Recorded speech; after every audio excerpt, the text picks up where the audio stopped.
They're the Vikings for hire. Ruthless mercenaries who strike fear into the enemy. This is Dark Age warfare at the most brutal.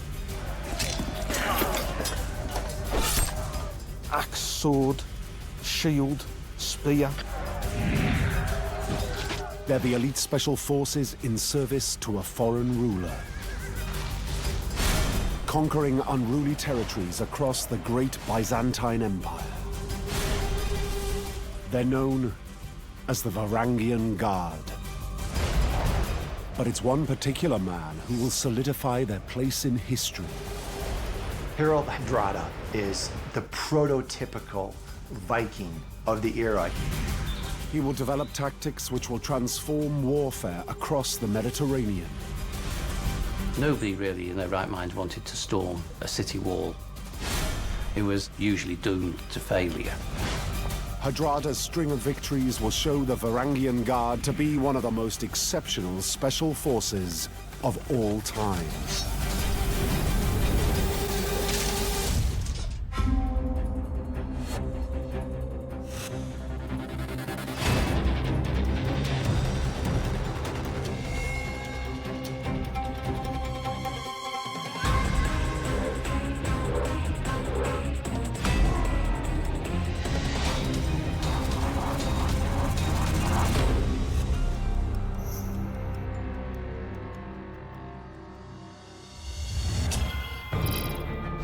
Nearly 1,000 years after the birth of Christ, the Byzantine Empire is now the biggest, the richest, and the best organized state in Europe.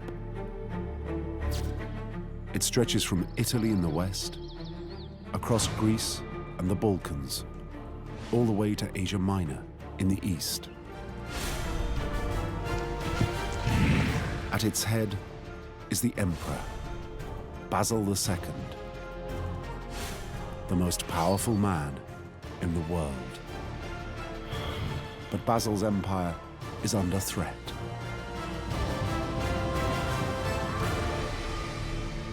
Like all empires, and I suppose like all politicians, you really have to watch your back. There's a series of very important revolts against his legitimacy. What Basil needs is a crack troop of warriors who can suppress the internal revolts and guarantee the security of his empire. So he makes a deal.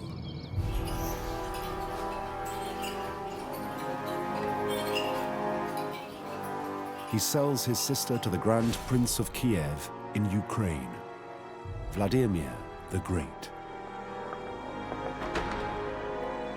Vladimir is descended from Swedish Vikings and rules what are called the Rus. Vladimir the Great was a disgusting warrior. He was the prototypical Viking. He epitomized everything that was just nasty in the individual. He took 800 concubines, he had dozens of wives. He performed human sacrifice just at a whim to intimidate his aggressors. I mean, there was nothing redeeming about this man. In return for his sister, Basil gets precisely what he needs. 6,000 of the most fearsome warriors on the planet. They will become known as the Varangian Guard, the finest special forces in late antiquity.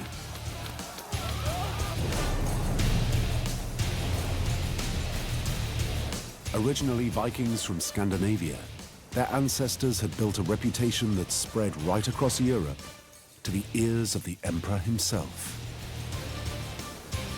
Most of them would have been the same kind of people who were creating mayhem around in Western Europe. When we talk about the Vikings, we almost always think about the attacks on England and the Vikings crossing the North Sea. For some 200 years, Vikings had been terrorizing Northern and Western Europe, becoming notorious for chasing wealth and their insatiable appetite for violence.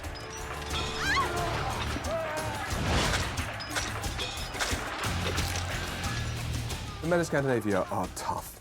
You know, they are tattooed, they're macho, they're red-blooded. They were ruthless warriors who would stop at nothing to slaughter their opponents. But not all of them go raiding across northern and western Europe. The smart Vikings didn't head west. They headed east.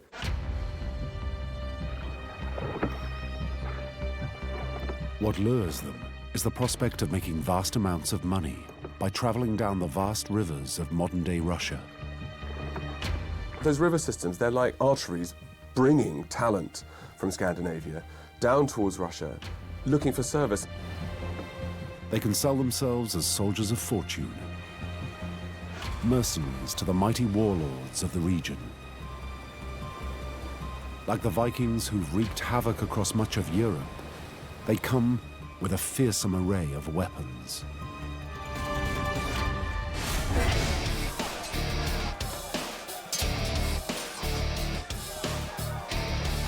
Their weapon of choice was a long axe, which in reality resembled more of a meat cleaver than an actual axe. The famous Dane axe, which has a single blade up to a foot long that could sever a man's head in a single blow. This was a lethal weapon. They also use the viciously effective double-edged sword.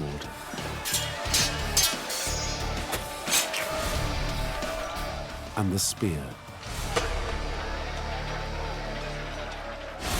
The spear is very easy to carry, doesn't weigh much. It's very cheap to make and very fast to make, so it would be an excellent weapon. As a Viking weapons expert, Martin Holtman knows all about the advantages of using a spear in battle.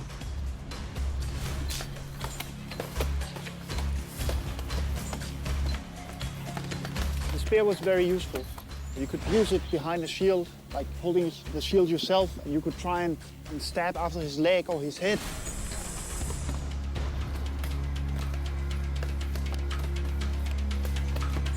You could have no shield, and if he was my friend, I could stand behind the lines, and he was covering me. I was having this long spear, I could just stab the people. And move around, stab, move around, stab behind the lines.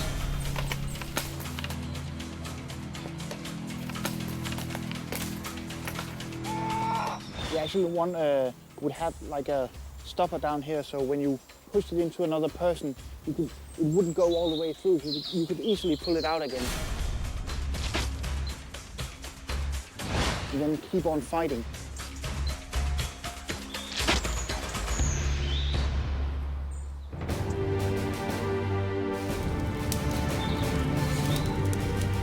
These Viking Rus become known as the Varangians. They earn that nickname because they famously stick together. Verar is an Old Norse word which means probably some sort of companionship, and it's a sort of community of people with common interests. They're people who look after each other's backs. It's a very brutal, male, macho world of high achievers. These are men who have their eyes set on prestige and on riches.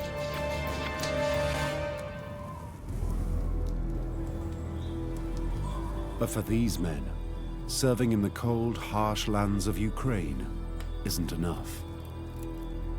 To this close-knit set of mercenaries, the prospect of serving the wealthiest man in the world, Basil II, is irresistible. In Constantinople, they have the opportunity to gain riches beyond their wildest imagination. So the Varangians enter the Emperor's service as his elite fighting unit.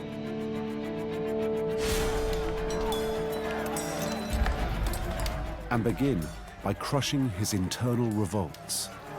He had a basic problem with a rebellion against him, led by a man called Bardas Phokas, who had claimed the throne, set himself up as emperor, and his own Greek bodyguard had gone over onto his side. So he needed some troops he could rely on in order to put down this internal rebellion. In a matter of months, Basil is able to knock out his last remaining rivals. For Basil, it's a short-term win.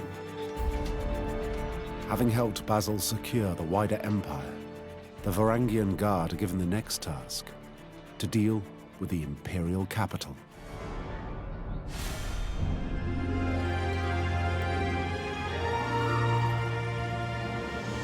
Today's Istanbul, Constantinople, situated on the Bosphorus, where the continents of Europe and Asia meet, is a mighty trading post. But in the 11th century, its magnificence is without equal. Constantinople is the most impressive and beautiful and significant city in the Mediterranean. It's a sensational, it's a jewel of a city. It's got these churches of an enormous scale and beauty. From the year 500 until 1500, it's the biggest city in Europe. In terms of Christian European cities, it's completely unparalleled. In terms of its size, a population of 500,000 people. If you were thinking in terms of English cities in the same period, maybe London might possibly have had 10,000 people in it. It's a melting pot of people, of languages, of noises.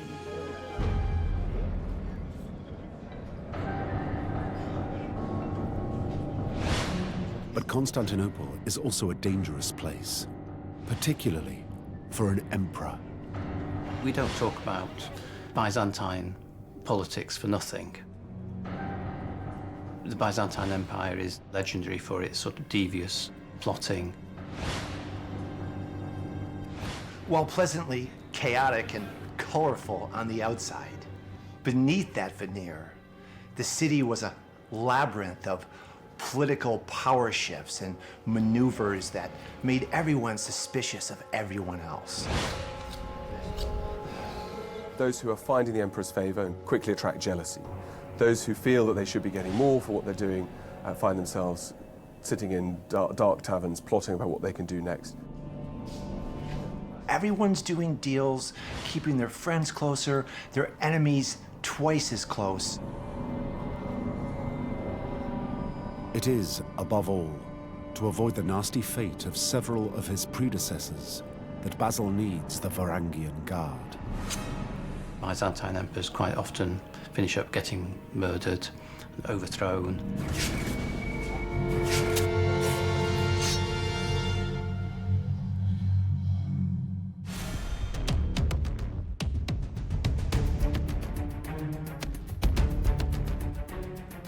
So the Varangian Guard become Basil II's close protection team. They're charged with guarding all the major public buildings and are always stationed at the emperor's imperial palaces. And they accompany him when he attends church and other formal occasions. They stand around the emperor. They can form a ring around him and sort of move him through the palace, like a cordon of special services that would go around our leaders today, around the President of America.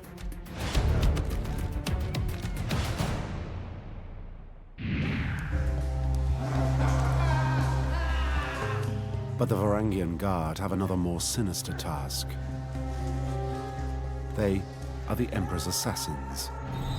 They're the people that the emperor will send to deal with suspected traitors. They also get to do the nasty stuff. They become Basil's secret police, in charge of arresting suspected criminals and political enemies. Those posted at Constantinople's grim Numera prison quickly win a reputation for astonishing savagery.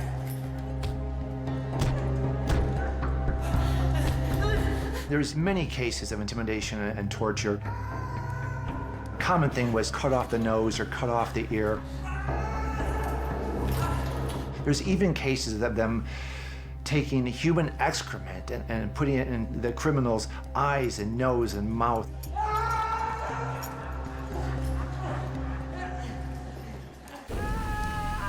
Blindings are a particular Varangian favorite. It's not thought that they actually physically put eyes out by poking things into them or hooking eyes out. It's thought that they actually used acid.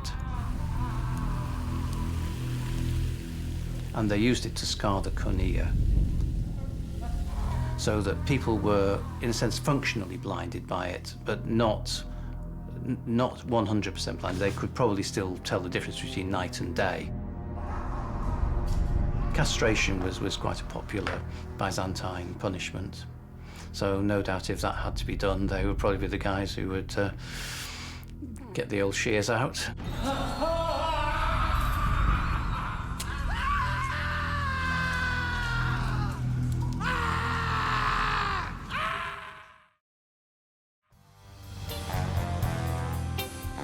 When they're not doing the emperor's dirty work, around Constantinople, the Varangian Guard enjoy the good life. There's plenty of things to keep young, virile Vikings occupied around town. Constantinople itself had plenty of entertainment.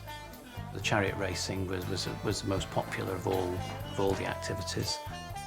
I suppose a bit like professional footballers. Women, booze. For men raised in the cold, harsh lands of Scandinavia and Russia, it's like paradise. I don't think we can really imagine the culture shock that these Norsemen, these Vikings from snow-covered lands would have experienced when they first set foot in Constantinople. Keep in mind, these people lived in huts.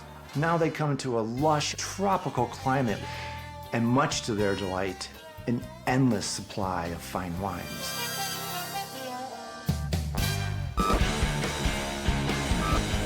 To the Byzantine aristocratic elite, the loutish behavior of the imperial guard is shocking.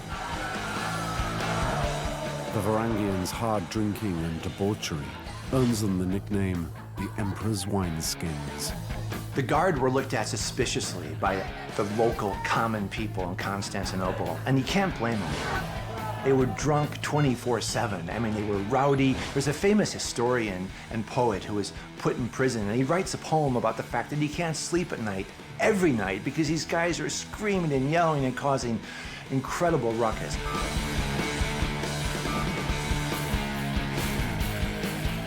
That behavior could explain why even today a bizarre piece of Viking graffiti can still be seen etched on a balustrade inside the Hagia Sophia, the greatest cathedral of its age. I suppose we do know that sort of like football hooligans on tour, you know, if you had enough to drink and you're somewhere that you want to leave your mark, chiseling something into the side of a wall, you know, it's a way of showing you're there and showing off to your mates that you've done it. The inscription reads, Halfdan was here.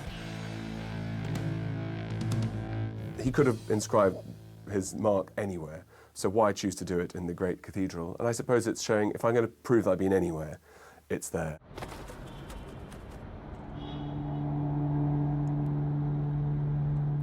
Basil II's Varangian Guard may be causing mayhem around Constantinople, but he has another task for them. Now he's stabilized the empire, he wants to expand it.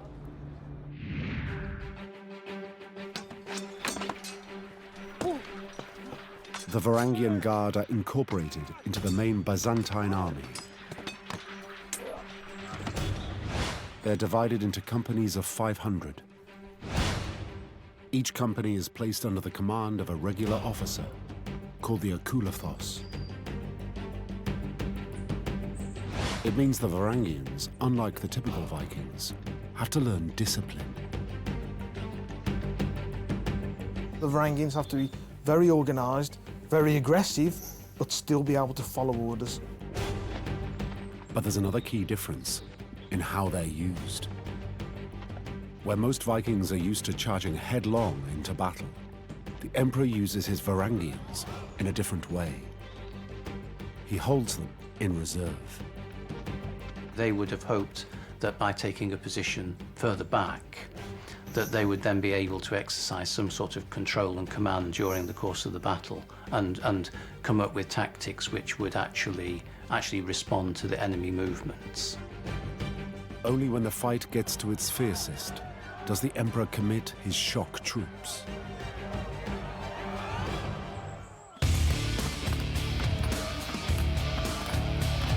They start by banging their shields. Then they charge.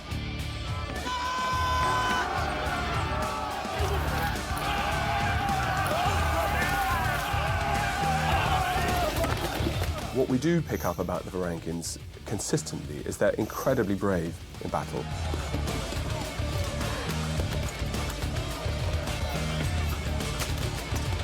So they never give ground, that they always fight for each other, and their intensity is huge, that they just carry on fighting.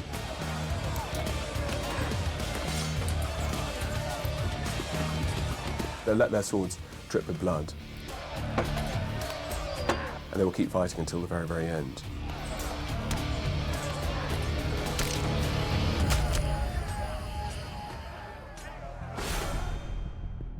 The Varangians aren't just fierce, they are tactical. Key to their success is the use of the shield wall. It was essentially shields interlocked. It could be used as a defensive against cavalry, archers, infantry. You have to imagine that several people were standing like this and they were interlocking the shields like this. This way it was a very, very strong formation and you could actually move forward like this. But the Varangian Guard's shield wall is about more than protection. They deploy a unique Viking tactic to pierce enemy defenses. The boar snout.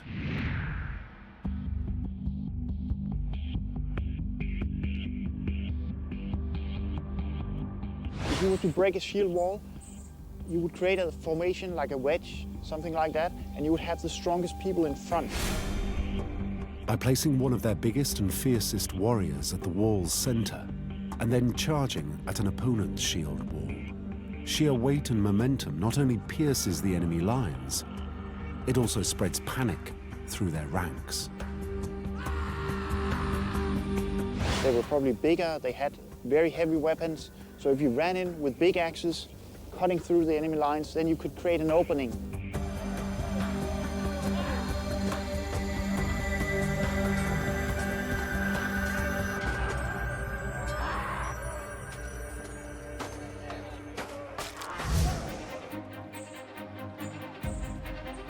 Under the banner of Emperor Basil II, success follows success for the Varangian Guard.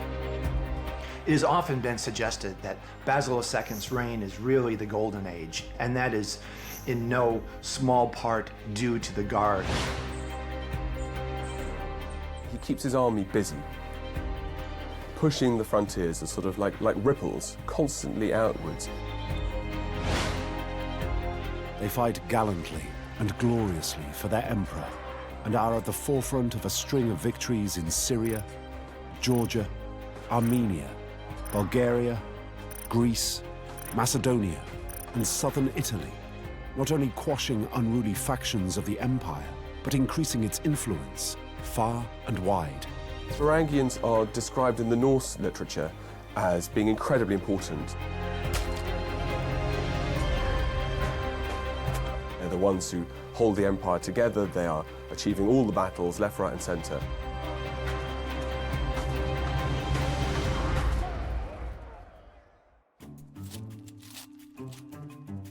Victory makes the Varangian Guard very rich men.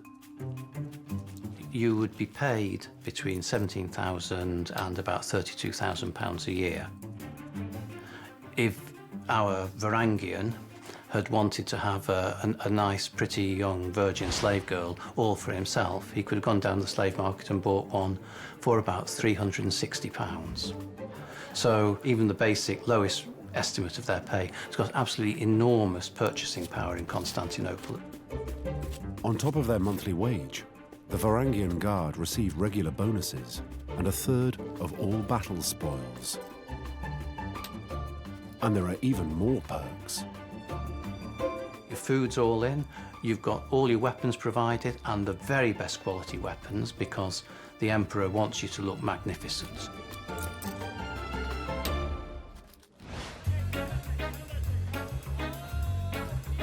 And what do they do with these spoils of war? They spend. The market of Constantinople sells everything. It's beyond imagination. There are spices, there are metals, gold, silver, and so on. There's no limit of how much money you can spend buying things for yourself. It makes the Varangian Guard the envy of their family and friends back in Scandinavia and Ukraine. So after the Guard had completed their service, I mean, they would go back home. And when these Guards went to the Northlands with just incredible riches that you could never imagine anyone but an emperor having, well, you can imagine the frenzied excitement that would create in the homeland. Soon, every bright young Viking wants to be a member of the Varangian Guard. It's Varangians who've been to Constantinople who come back and talk about it, and that encourages others to go. Of course, other men would have seen all of that and thought, yes, please, I'd really like a slice of the action.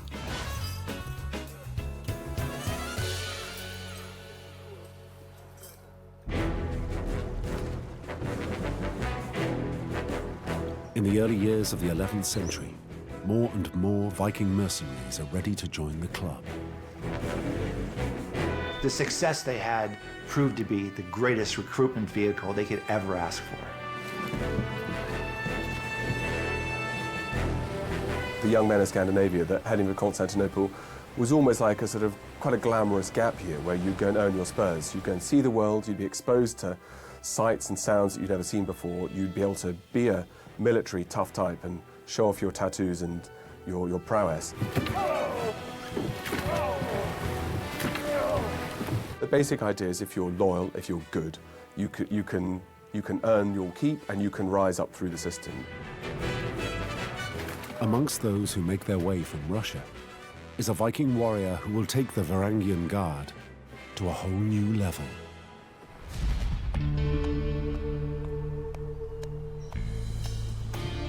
Towering over 6 feet tall, the muscular young man with his long, fair hair cuts a striking figure. His name is Harald Hardrada.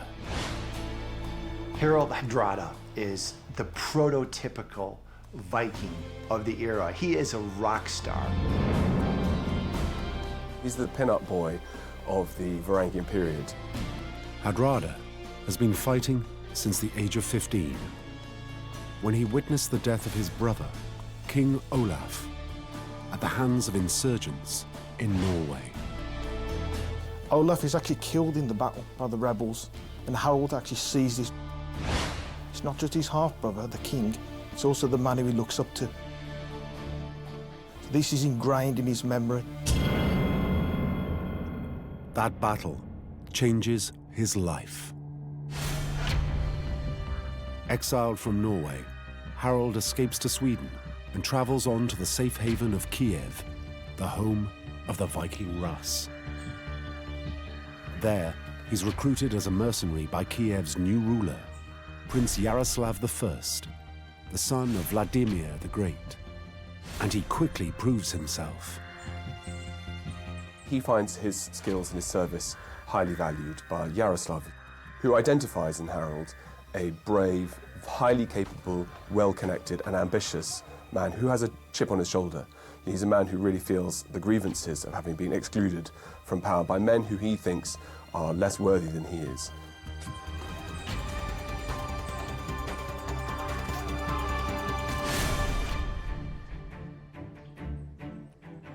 But eventually, he cannot resist the riches on offer in the Byzantine Empire.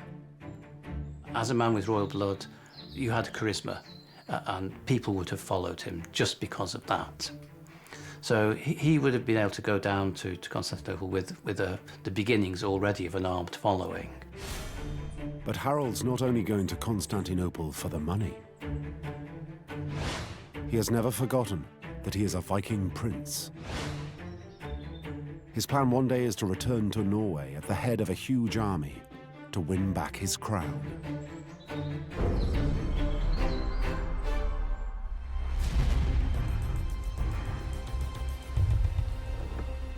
So around 1033 AD, Harold and his men embark on the year-long voyage down the Russian river systems with the aim of entering the Emperor's Guard.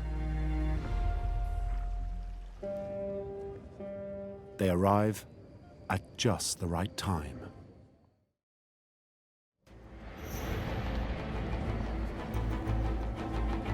Basil II has died, and he's been replaced by his niece, Empress Zoe, and her husband, Michael IV.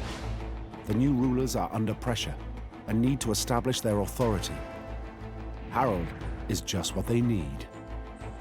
He's reliable, he is effective, he gets things done, he's smart, and he's a good one to have on your side. He's so much better than the rest. And he has practice. He participated in the most brutal battles. So he learned what was necessary to win, which was maiming, torturing, creating alliances and truces, and then breaking them. He would do whatever it took to be victorious. Fighting in the Varangian Guard across the empire, Harold makes his mark.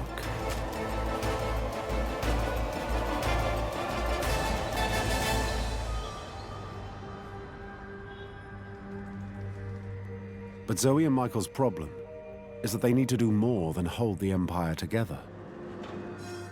Compared to Basil II, they're just treading water. If they are to silence the doubters, they need to achieve greatness. That means expanding the empire. So Michael sets his sights on the west, Sicily.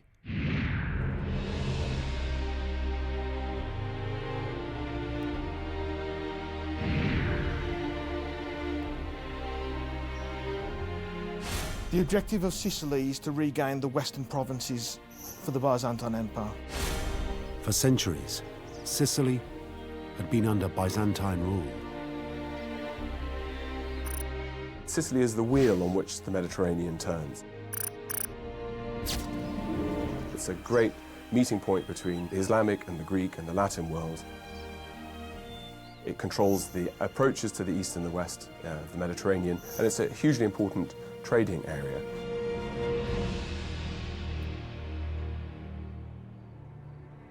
But now the island is in Arab hands. Sicily is very strategically important. It must be captured. If you want to control shipping in the Western Mediterranean, Sicily is key. And for the Byzantine, trade is key. And also as well for the prestige of the empire. It's better to be conquering and capturing rather than being defeated and losing.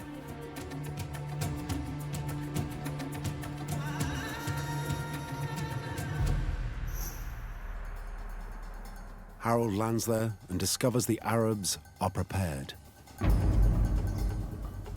Knowing how effective the Varangians are on the battlefield, they've come up with a plan.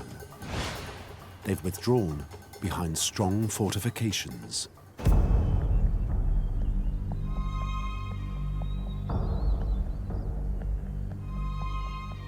From a military point of view, this is a very hard place to conquer. The cities are well established, well fortified, big walls, ditches in many cases, and a citadel that can hold out for a long time. In the Middle Ages, people built walls because they worked. Castles, fortified towns, actually were rarely taken. In terms of battle strategy, the Arabs have the upper hand. In an age before gunpowder or the cannon, all the advantages are for the defender.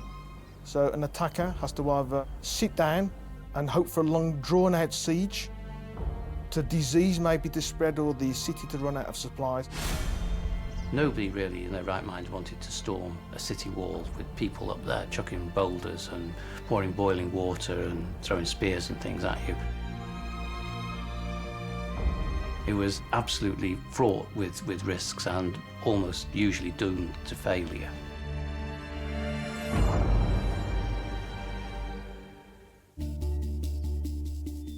This situation presents Harold with a massive problem. Classic Varangian tactics, like the boar snout, are no use against a solid wall.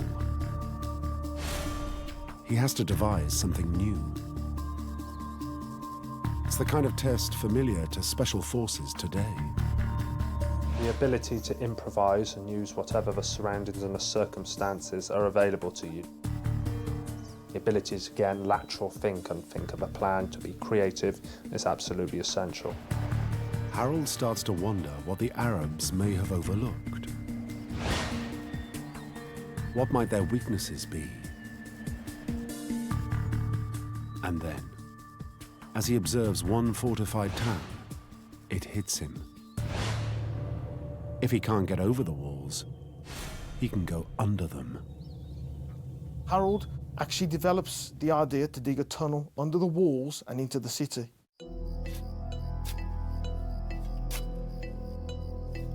Out of the view of the town's walls, Harold chooses a spot close to a river, and his Varangian Guard get to work. Rather than having big heaps of soil lying around which would give the game away, they scattered it into a stream so the stream washed it away to destroy all the evidence. At the crucial moment, when Harold believes that the tunnel is now within the city walls, he waits. There's a lull.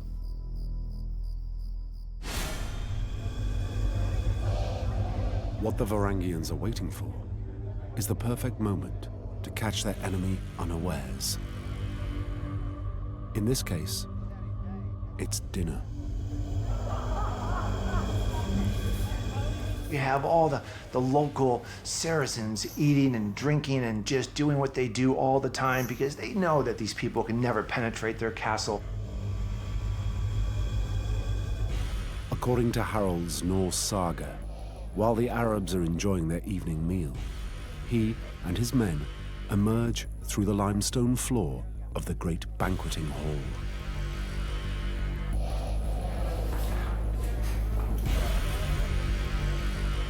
The Varangians go to do their deadly work.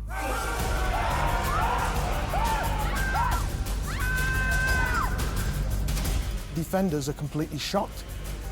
These uninvited wolves have now entered their city.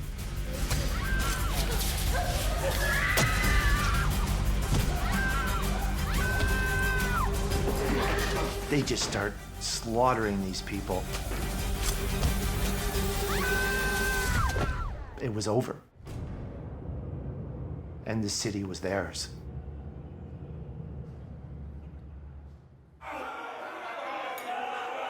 It's one of a string of astonishing victories.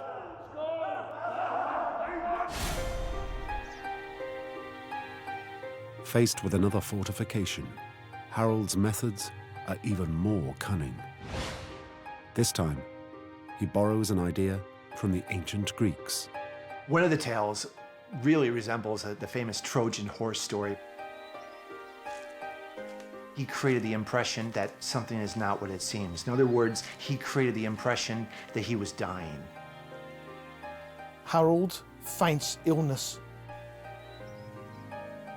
He places his tent further away from the main Byzantine camp so the defenders of the city can see. To and fro, soldiers go into the tent. Now, this game Harold's playing works quite well. The Arab defenders, confused as to why no attacks have been made on their city, even send their own spies out to investigate. They learn that Harold is dead.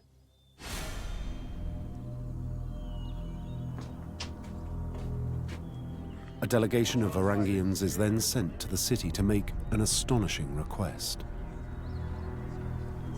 The citizens are told this is important now for us to bury our leader in style, and we'd like him to be buried in your church, and we'll pay you handsomely if you do so. To the Arabs in the fort, the chance to have such a famous soldier buried within their walls is both an honor and irresistible.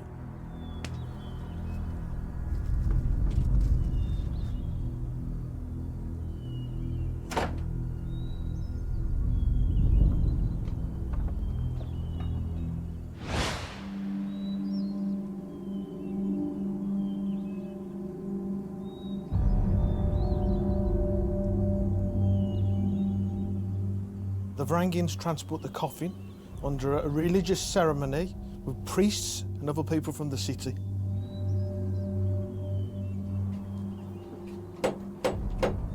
According to the sagas, the gates are opened and pallbearers solemnly come in, walking slowly.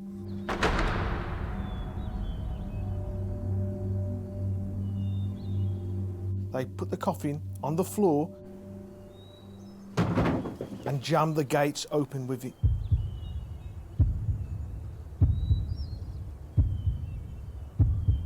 At that crucial moment, Harold springs his trap. The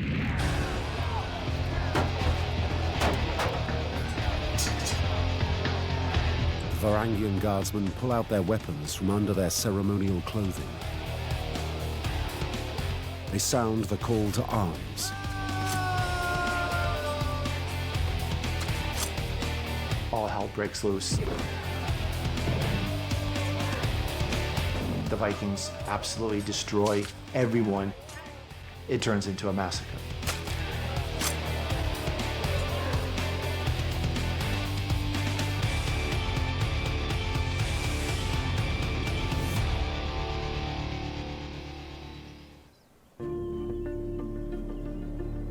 But it's at another fortified town where Harold comes up with the most ingenious plot of all.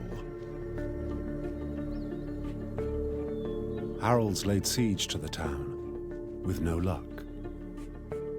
Once again, he faces a heavily defended fort, with thick and very high stone walls. Worse, the Arab enemy are well supplied. There's no chance of starving them out. Harold once again needs to use brains rather than brawn. He just sits for days and observes. Any intelligence you can garner to, assist any assault is, it's essential.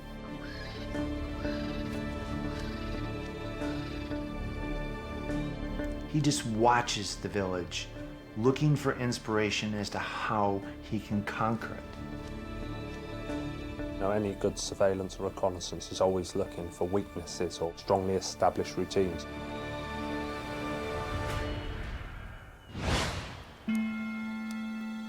Harold notices two things.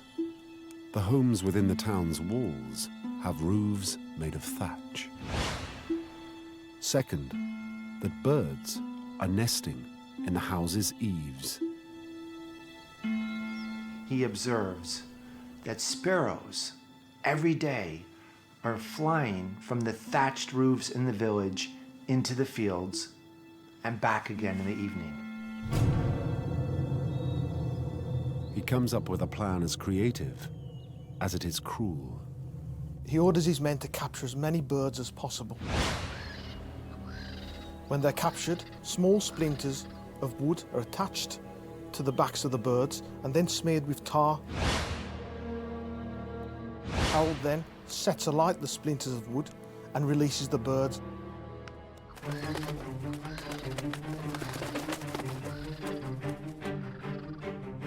Burning, the birds fly back inside the walls to their nests, in the straw eaves.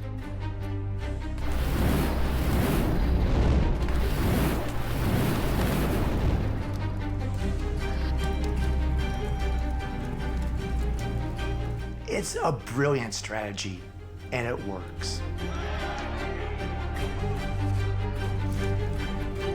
Before long, the homes inside are ablaze.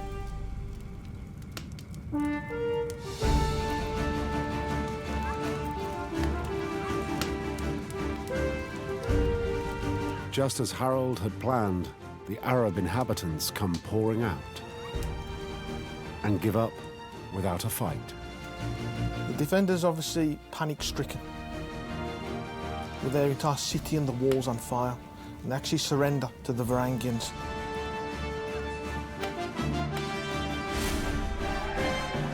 Harold, magnanimous in victory, apparently spares the lives of the townspeople. Sicily is a great triumph for Harold and his Varangians. They prove themselves to be more than axe-wielding thugs. They have become master tacticians as well. Harold's success is the high point for the Varangian Guard and places them among the finest special forces of their age.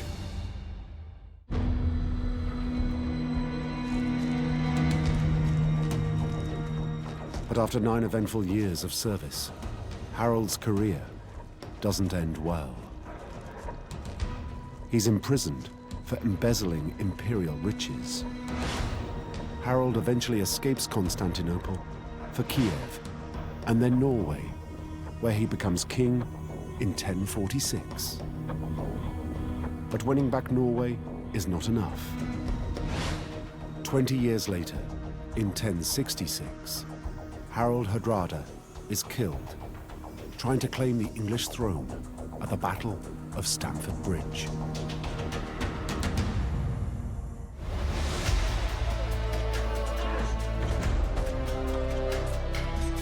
Without Harold Hardrada, the Varangian Guard continues to fight, but never reaches the same heights.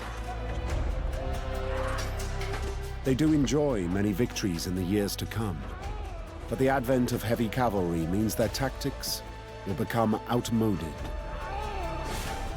By the 14th century, the Emperor's once crack band of invincibles become nothing more than a ceremonial troop.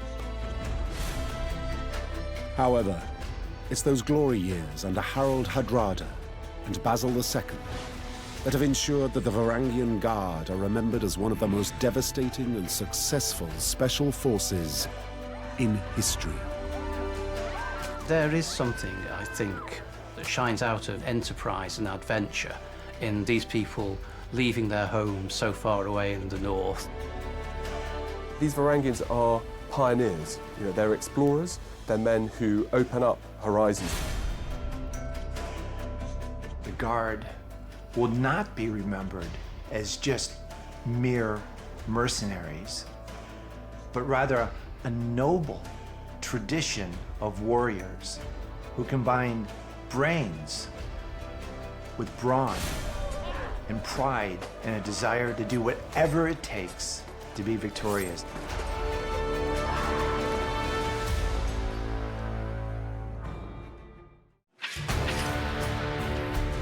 They are the deadliest special forces in the medieval world. Their symbol is the dagger. Experts in disguise, masters of stealth. They strike out of nowhere. They made themselves appear like ghosts. They would come in, stab, disappear. Terror is their greatest weapon. It's psychological warfare. It's about the impact that you have. This is the story of how a tiny community takes on the most feared warlords of their day. They were a small, marginalized, persecuted sect. They would become a legend. The first true assassins.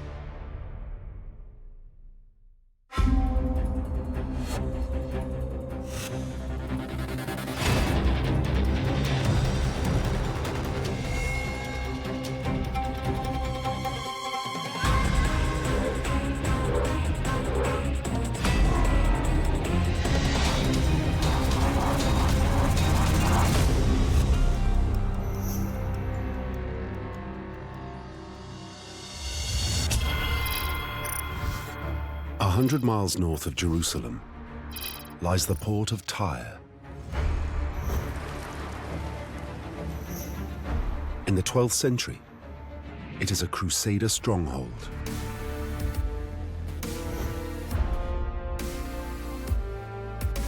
Its ruler, Conrad of Montferrat, is about to become the most powerful man in the Holy Land, the Crusader King.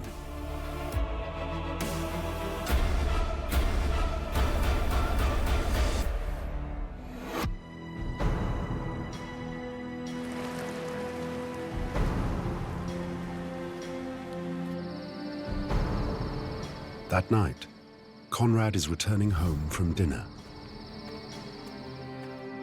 He's going along a particularly narrow street. There's two men sat one on either side.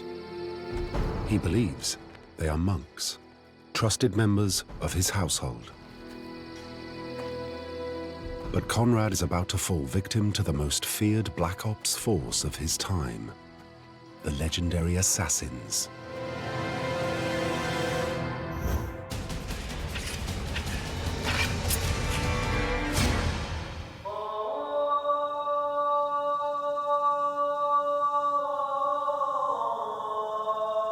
The origins of the assassins lie hundreds of miles away from the Holy Land, in 11th century Persia, the country we now know as Iran.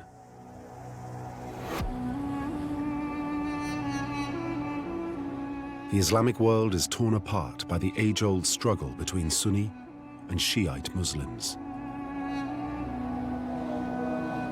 It's a division about who follows the truest Islamic tradition. The Sunni believe that they are the rightful preservers of that tradition. They're the party of the community.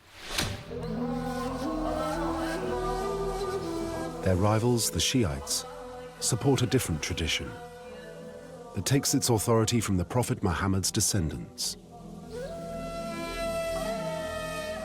The followers of Ali, the son-in-law and the cousin of the Prophet, say that the imams, the political religious leaders of their faith, should descend from him. Even today, this rivalry within Islam fuels bitter religious conflict.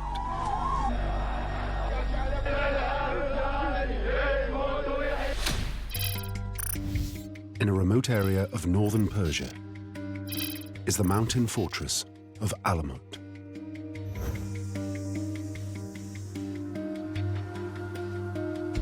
It is here that a particular Shiite community, the Ismailis, takes refuge. They were a small, marginalised, persecuted sect of Islam at a time when it was extremely unhealthy to be any of those things. Their base is known as the Eagle's Nest. Alamut itself is a natural fortress. It's not like a Crusader castle that's built with a tremendous amount of science, but it sits atop a natural redoubt that's 300 feet, almost like a sheer cliff. And at the bottom, you've got very deep gorges. It's very, very difficult to approach.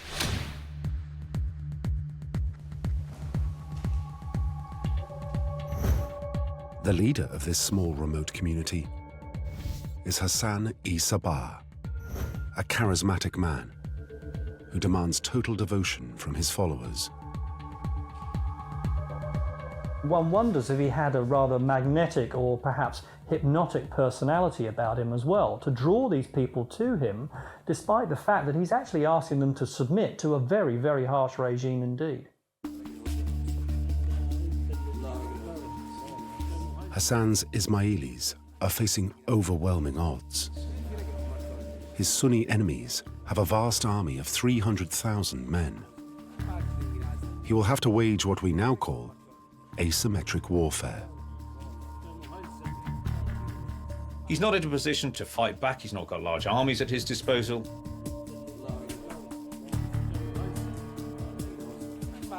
To survive, Hassan has to find something he can do, even with limited manpower.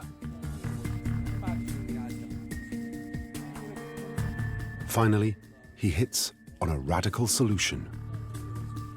He will decapitate his Sunni enemies by murdering their leader.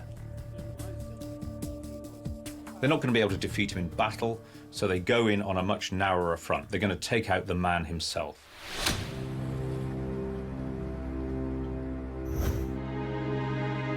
At the top of the Persian hierarchy, Nizam al-Mulk is a champion of Sunni orthodoxy.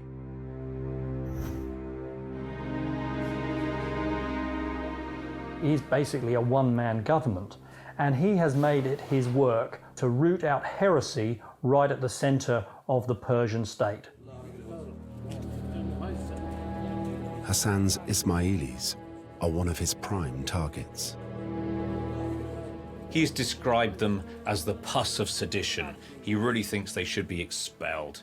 So if Hassan picks him out and if he removes him, he really will be striking a blow against the man who is the real cheerleader against his group.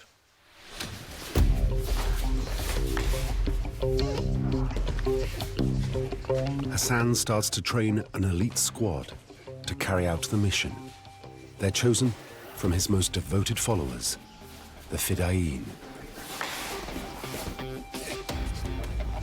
The early Fidayeen were almost certainly from that particular area of Iran. So these are tough mountain men. Hassan begins by teaching them how to fight at close quarters. Their actual personal skills are in many ways much higher than you find in armies today. So commandos won't be so well trained in individual hand-to-hand combat. Because they have technology, people today rely on technology. Then they had no technology, it was just them. They were the weapon. The key question is how to make the hit, to take out their target. They could have killed people using poison. But the victim could take an antidote and survive. They could have killed people using arrows or projectile weapons. But there's always the risk of missing the vital organs.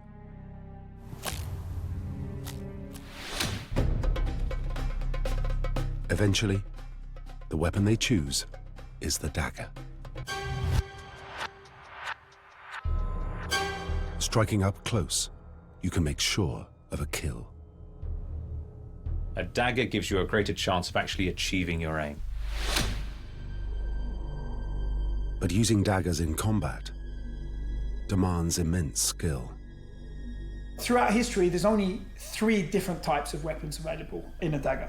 You have a stabbing, you have a slashing, and you have a slashing and stabbing. Now, the first one we have is something like a stiletto. The key point about a stiletto is it's very strong, thin blade for high penetration power.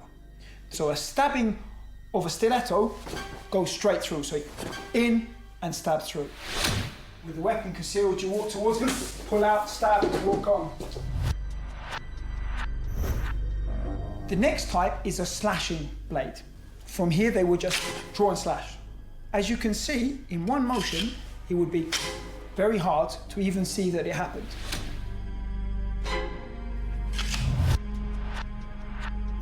The third major design would be a slashing and stabbing weapon. Now, this is a modern version. So from here, it's got a sharp blade that curves. It would also have a back blade, so you can cut back if you miss. Very strong guard here. This guard allows you to stab down very heavily. So you have different options as to how you move and how to combine it.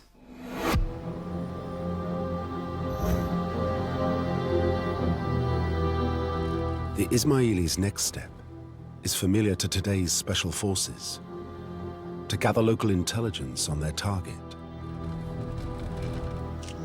It's a big operation. It will require inside knowledge. An Ismaili spy infiltrates the Sunni leader's headquarters, watching Nizam al-Mulk's every move. How does he conduct his life? What's the best opportunity we can get? Where is there a chink in that armor?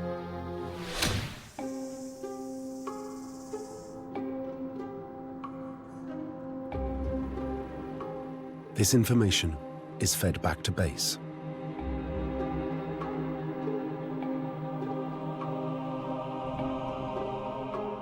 With a detailed profile of his target, Hassan identifies what he thinks is a weakness in al-Mulk's security. That weakness is his religion.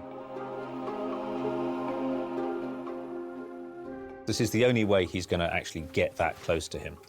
And he calls on a man to represent a Sufi mystic, a holy man, an ascetic, somebody who normally one would never suspect of misdeed.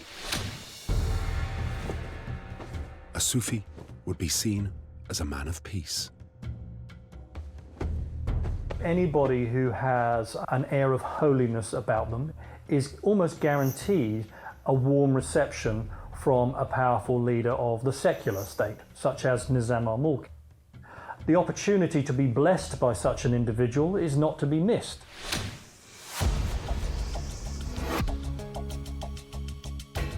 Having worked out how to get close to him, Hassan's next problem is how to kill him.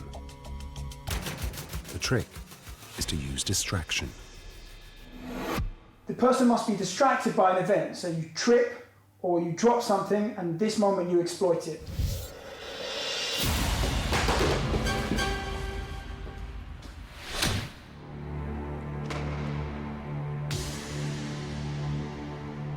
The chosen killer rehearses the technique.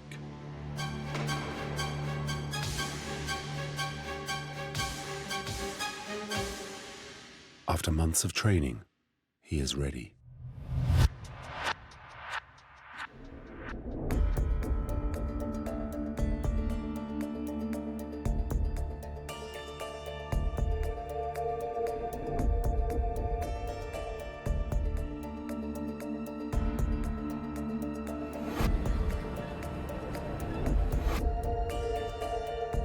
Hassan's trained killer infiltrates the Sunni base. No one suspects a holy man.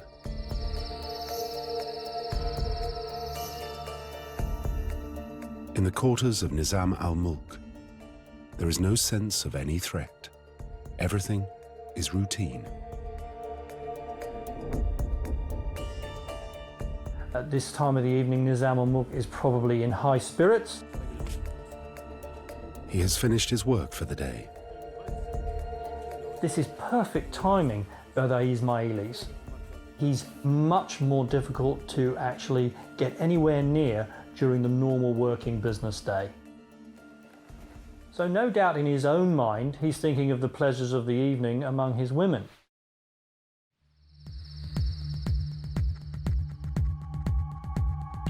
In the shadows, the Ismaili killer waits for the moment to strike.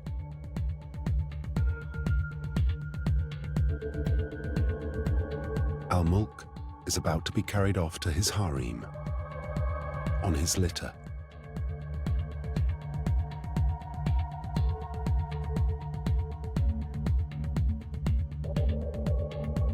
But then he sees the Sufi holy man approaching. He's quite prepared to let this guy in and give him a blessing on his way.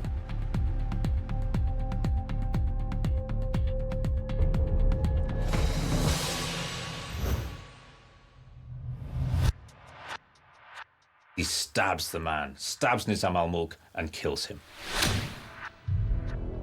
The distraction has worked.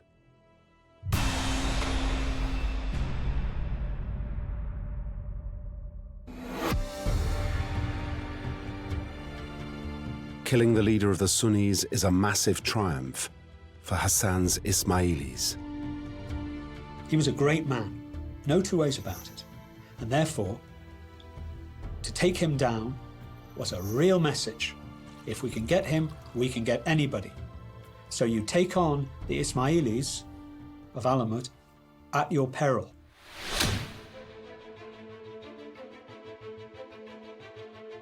Over the coming years, Hassan presses home his advantage.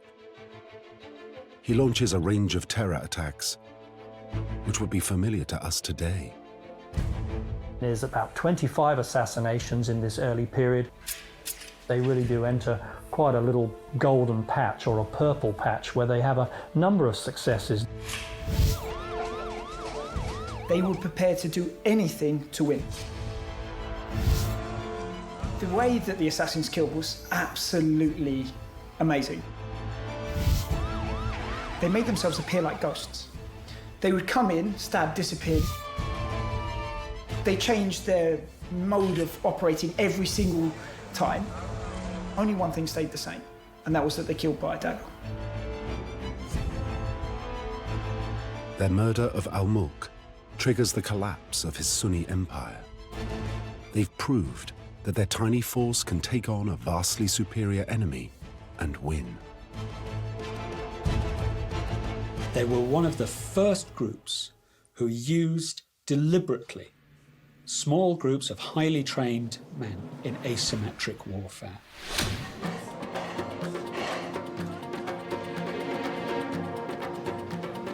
The success of Hassan's elite killers becomes a talking point on the streets. They are celebrated across the Middle East in a popular poem. It says that with one lone warrior on foot, a king, though he may have 100,000 troopers, would be in fear. Soon, the Ismailis discover that, like today's suicide bombers, their strategy has a secondary effect. They create an atmosphere of dread.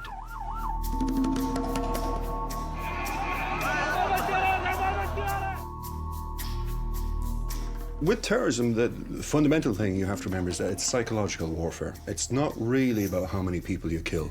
It's about the impact that you have. It's all the more fearsome because Hassan's men aren't afraid to die. The Sunnis face a huge problem with the Ismailis because the men that are sent on these missions happily embrace death.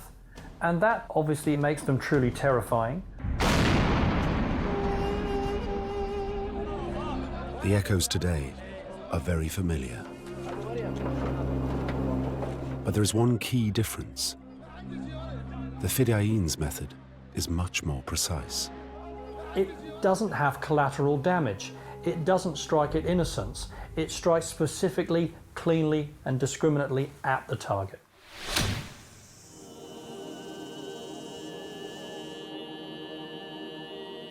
The Ismaili strike force is so successful, their Sunni enemies try to discredit them. They spread stories about a secret group of brainwashed killers living up in the mountains.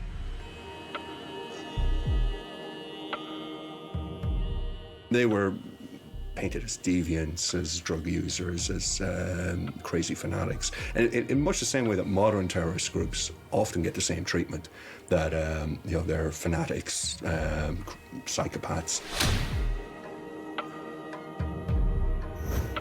The myth becomes more and more exotic. Both Muslims and Western Christians retell the story of young killers manipulated by an evil leader.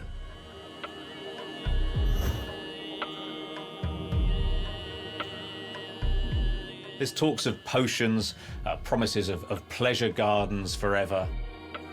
Some of the ideas begin to blur a little, that they must be perhaps drug-induced to have this level of devotion. In particular, the Sunnis label them Hashishian, or users of hashish. The name has stuck. This morphed into the word that we use today for a political killer, assassin.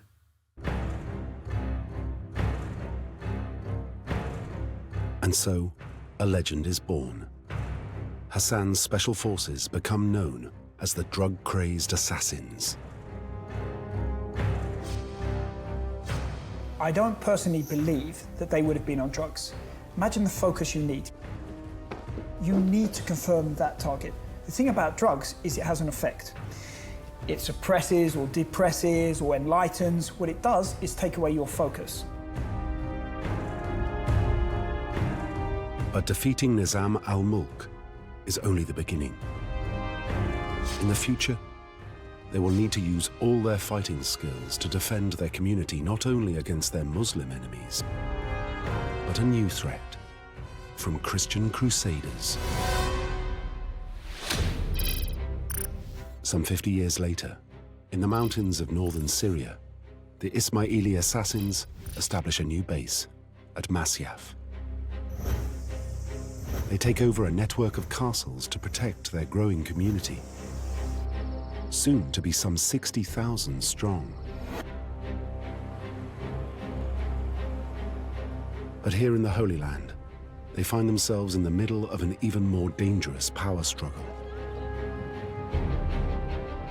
A religious war is raging between Sunni Muslims and the Crusaders from the west. At stake is control of the city of Jerusalem and its sacred places of worship.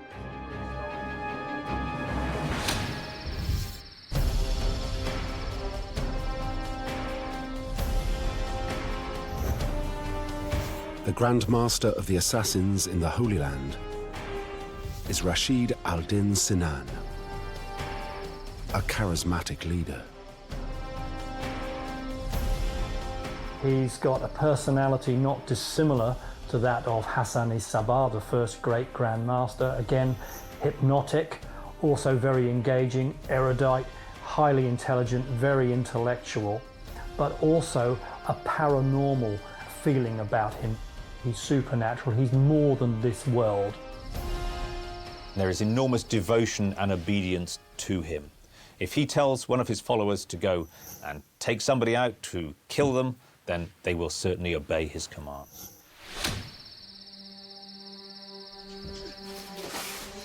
Caught between the Sunni Muslims and the Christian Crusaders, Sinan decides to target the man he sees as his biggest threat, the leader of the Sunnis.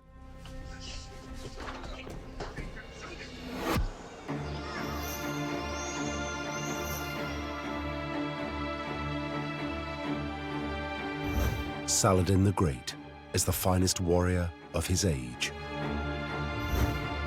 He has won a string of victories against the Crusaders. He wants to draw the Near East together, Egypt, Syria, northern Iraq, under his rule. He is also a fanatical champion of the Sunnis. He is incredibly orthodox as a Sunni. We know that he carried out crucifixions of what are unorthodox or heretical thinkers. Saladin is a deadly menace to the Ismaili assassins. He is now #1 on their hit list.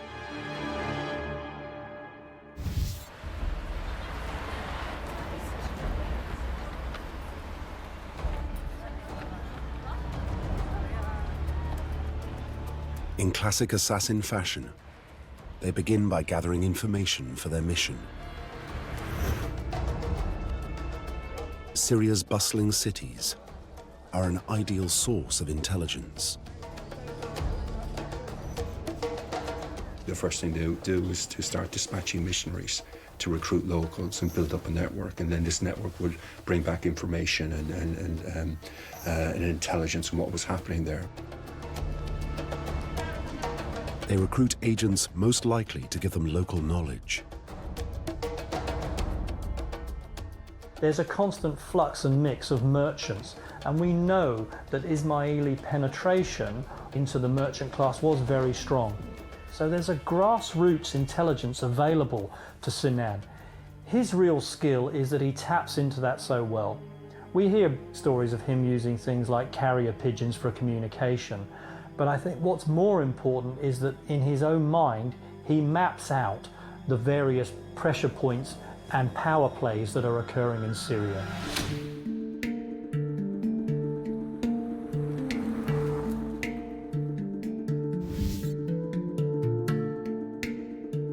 To target a warlord of Saladin's stature, Sinan has to find a way of dealing with his close protection team.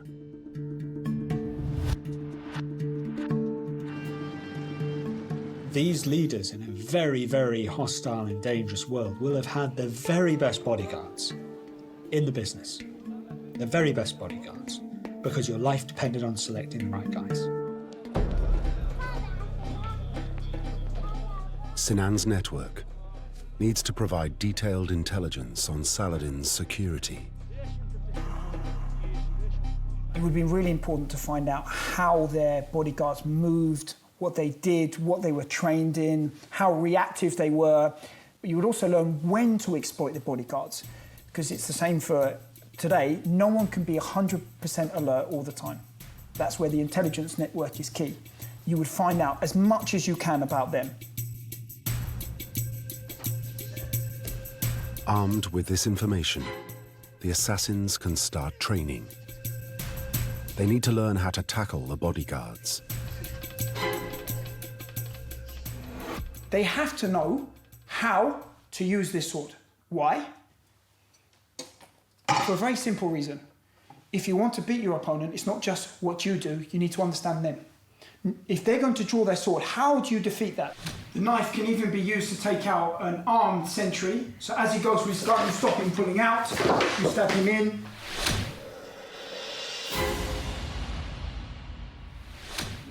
They practice how to take out a single sentry. First thing you must do is grab his head, pull him in, and then you finish with another stab.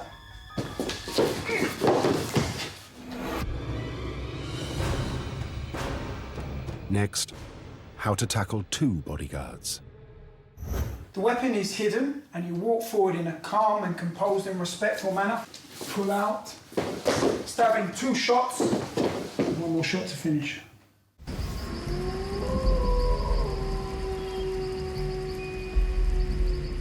After weeks of training, the assassins have one final problem to solve: how to infiltrate Saladin's camp. It's likely they go in disguised as soldiers. They were very, very good at doing this. I mean, they were able to get people into the most trusted positions because they blended in. They did not seem like a threat. They did not seem like an outsider.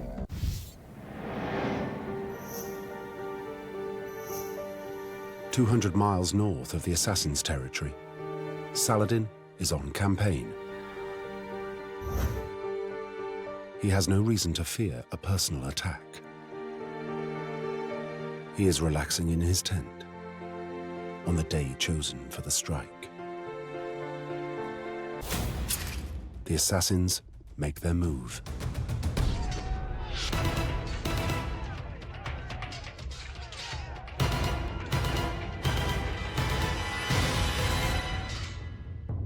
But the bodyguards prove too strong.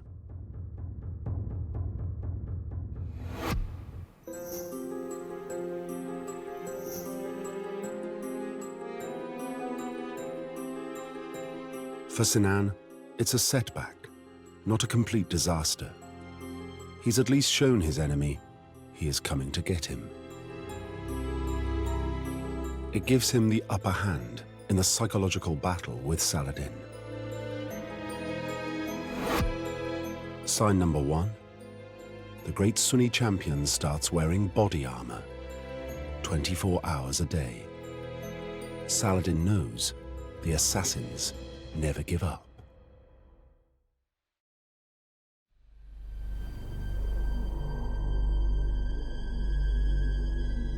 Up in the mountains, Sinan bides his time. His next move is to insert a sleeper cell. The Ismailis are quite prepared to wait. They're quite prepared to put in sleepers, as we might call them. They're quite prepared to wait a great deal of time until it's politically required.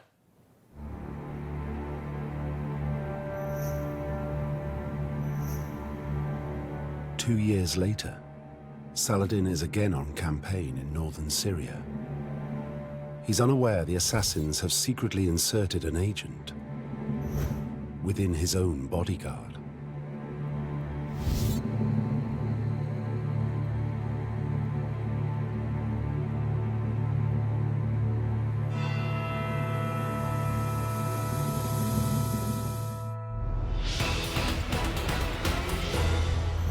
Only Saladin's body armor saves him.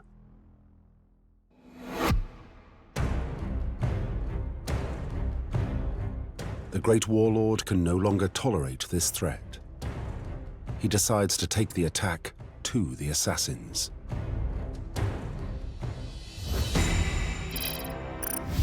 Saladin lays siege to Sinan's castle at Masyaf. He is determined to eradicate the assassins once and for all.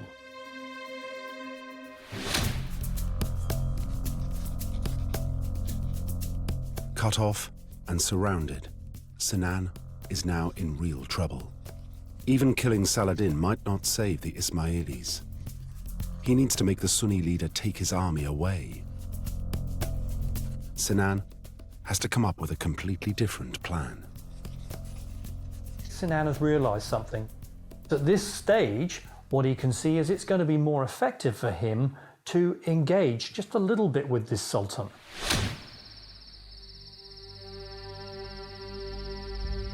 Sinan is going to apply psychological pressure. Legend has it that Sinan himself creeps silently into Saladin's camp and leaves him a note with the assassin's calling card, a dagger.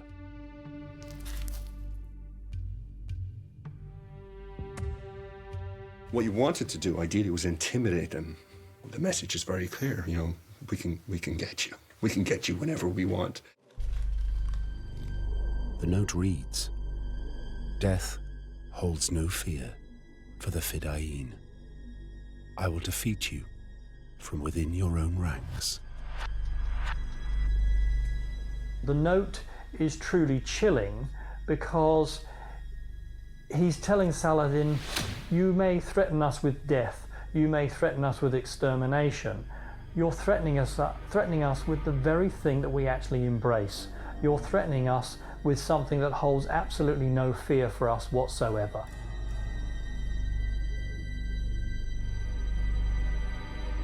Sinan's scare tactic works. Saladin agrees to open negotiations. Sinan has made a huge psychological dent into Saladin here.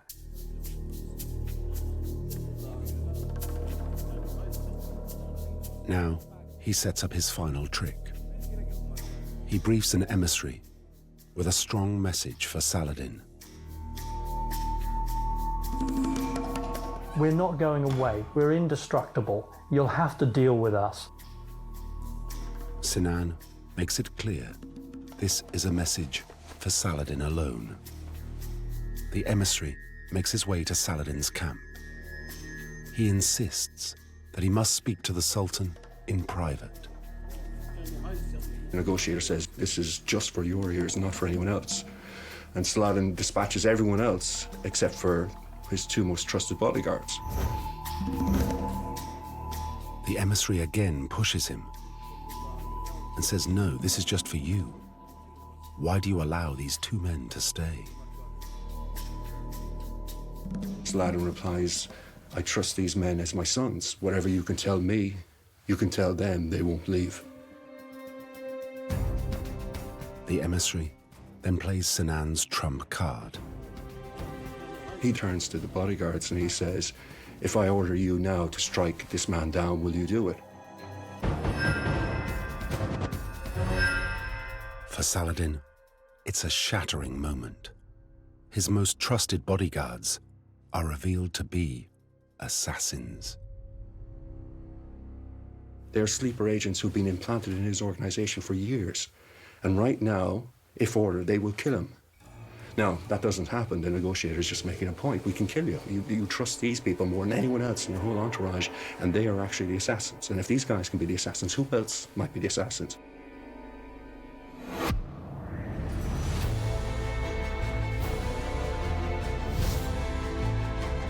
The psychological warfare works. Saladin lifts the siege, and Sinan's assassins are safe again. But their triumph is short-lived. They still face another major force in the Middle East, the Christian Crusaders.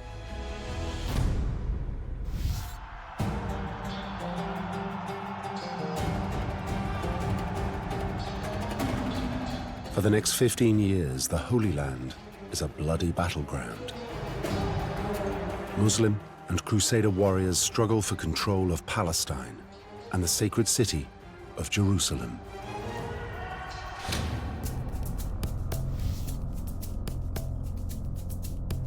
Finally, it falls to Saladin and his Sunni forces. 100 miles to the north, the Crusaders still hold the port of Tyre. It is here that a new threat to the assassins is emerging.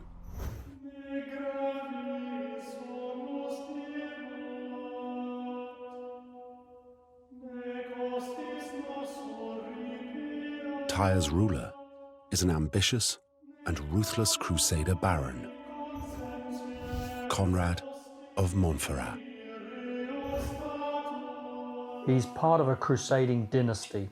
He's there for life, and he's there to expand his lands. He is a real problem. There's every potential for Conrad to become to the Christians what Saladin had become to the Muslims. He's clearly a powerful figure, a dynamic figure, somebody whom you would need to be aware of. And Conrad has already made enemies of the assassins. There's a story that an assassin's ship arrives at the port of Tyre, and Conrad has the goods confiscated and the crew taken prisoner. And Sinan says, "You should return these things to me and release the people." And twice Conrad says no. Saying no to Sinan is potentially quite dangerous. I think it means that your card is marked.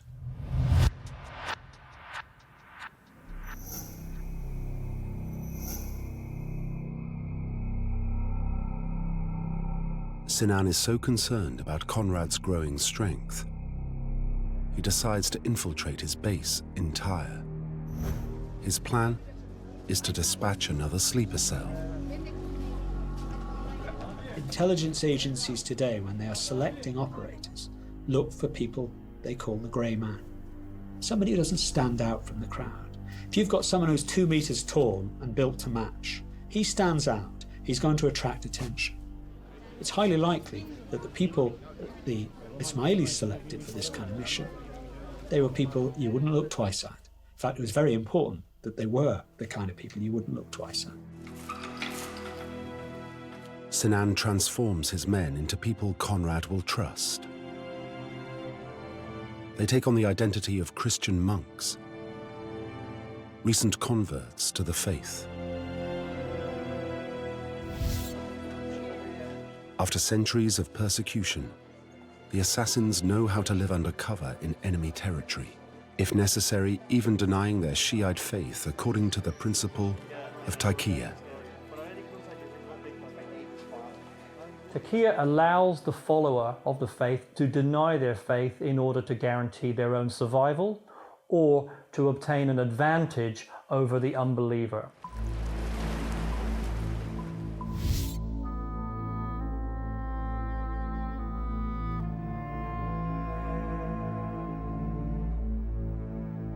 But the assassins have to play their role carefully to avoid raising suspicion.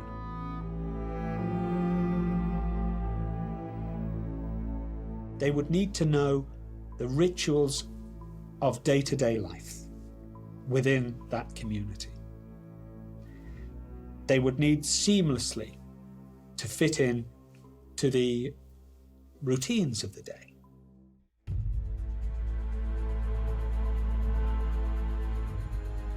It's a high-risk operation.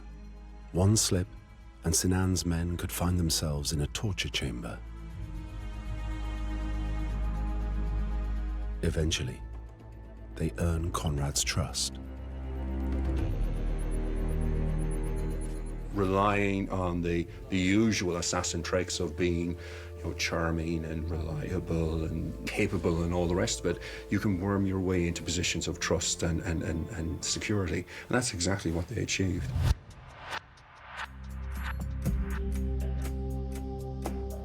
Over the next 6 months, they keep a watchful eye on Conrad. At this stage, their orders are to spy on him, not kill him. But then, their plans change. News reaches Tyre that Conrad has been elected the next Crusader king. It will make him the most powerful Christian leader in the region. It's disastrous news for the assassins. Sinan has to act fast. That week, he sends his own messenger to Tyre. It's time to activate his sleepers. Conrad must die.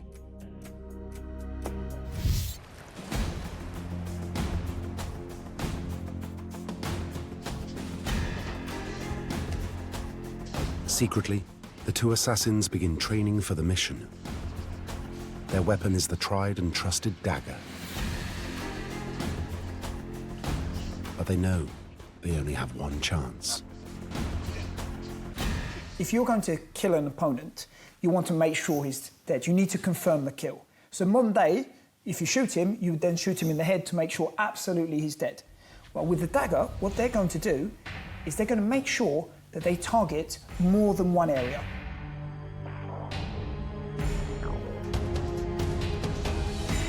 Only when they've perfected their moves do the assassins go for the kill.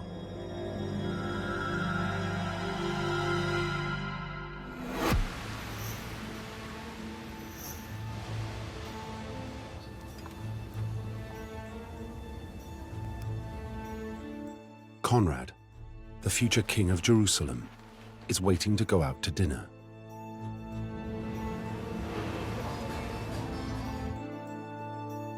While it's pretty common for medieval chroniclers to always blame women, there has been a suggestion that his wife was taking too long in the bath, and so he left alone.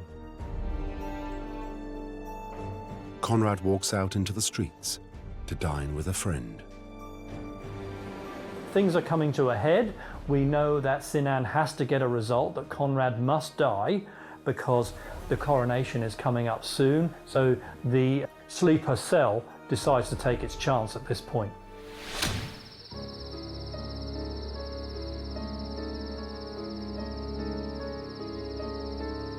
While Conrad's at his friend's house, the assassins take up their positions, ready to catch him on his return. The last moments would be key. You'd be checking to make sure you have absolutely everything and it's working the right way. So for instance, in your robes, you'd be checking you can pull out and cut straight away. They knew just what they were going to do, and that was what their whole life had been geared up to, was that moment.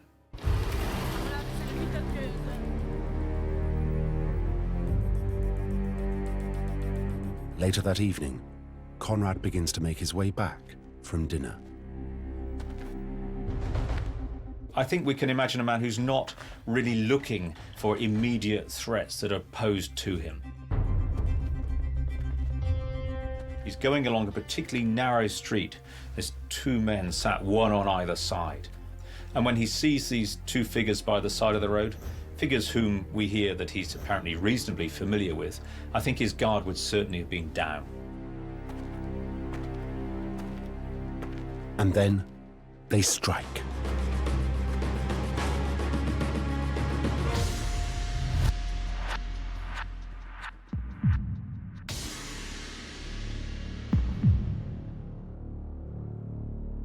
Conrad of Montferrat is dead.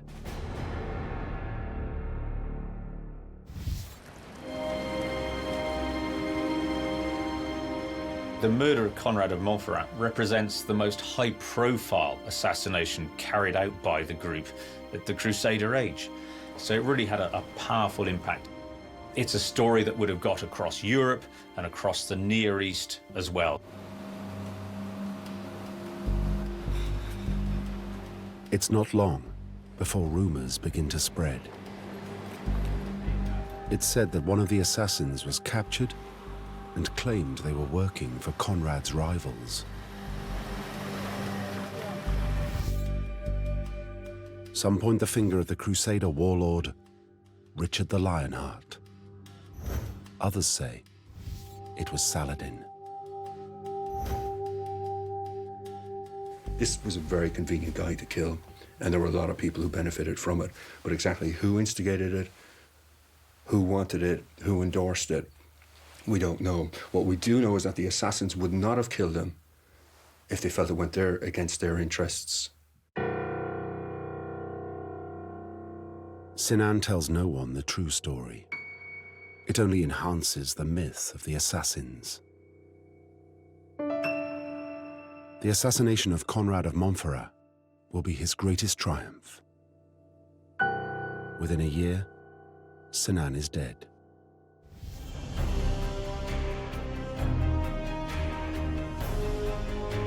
The assassins' exploits in Persia and the Holy Land ensure the survival of the Ismaili faith. This is a community and an idea that survives for nearly 2 centuries against overwhelming odds. After many setbacks, Ismailis continue to thrive around the world. This is the legacy of the assassins, who resisted their most powerful enemies for so long.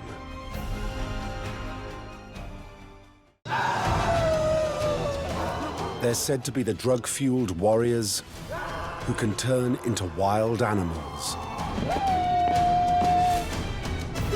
They're bloodthirsty pagan fanatics who ruthlessly lead the way into battle. They're mad, bad and dangerous to know. They could not be trusted to do anything but kill everything in their path. Striking terror into the heart of peace-loving Christians across medieval Europe. These are the Viking Berserkers. They had almost superhuman strength. But it's one lone Berserker's last stand on an English bridge in 1066 which has claimed their place in history as one of the most fearsome of all ancient special forces.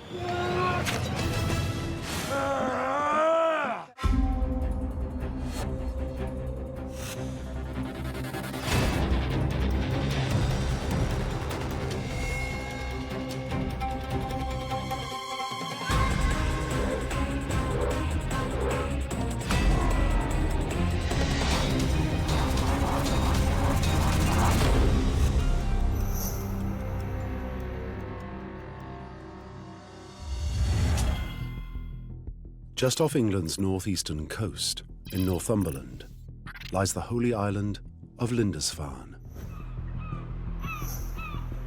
It's the holiest place in Dark Ages England.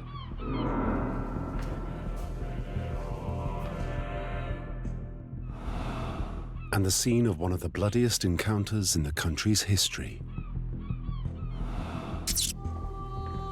Home to the Lindisfarne monks, the monastery there is filled with ornate, beautiful, and valuable religious treasures. People in Anglo-Saxon England, early medieval Europe, they believed in the protection of the saints. So Lindisfarne ought to have been invulnerable.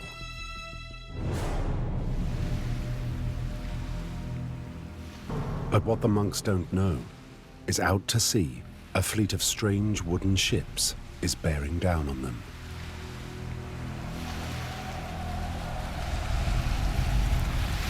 Viking longships roll up on the beach at Lindisfarne. These warriors jump out.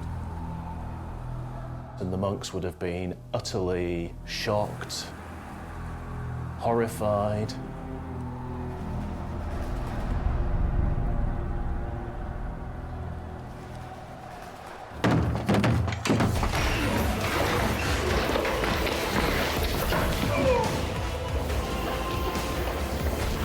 The invaders overrun the monastery. They ruthlessly cut down any man in their path, smashing, grabbing, and looting. Anything they could pick up and take home. Gold, silver, jewels. The monks desperately try to hide the monastery's precious artifacts, but they're helpless. It seems like a lot of the monks had taken refuge by the altar. Some of them were definitely killed there because we're told about the altar being spattered with blood.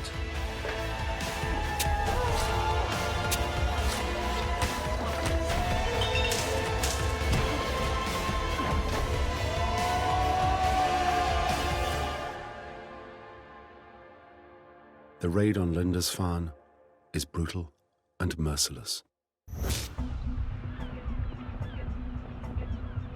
For the holy men, the arrival of these axe-wielding maniacs feels like a punishment from God.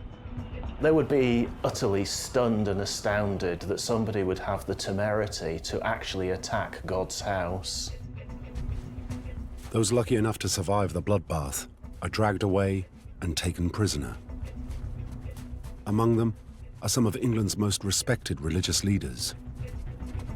They'll be held for ransom. The rest are destined for slavery.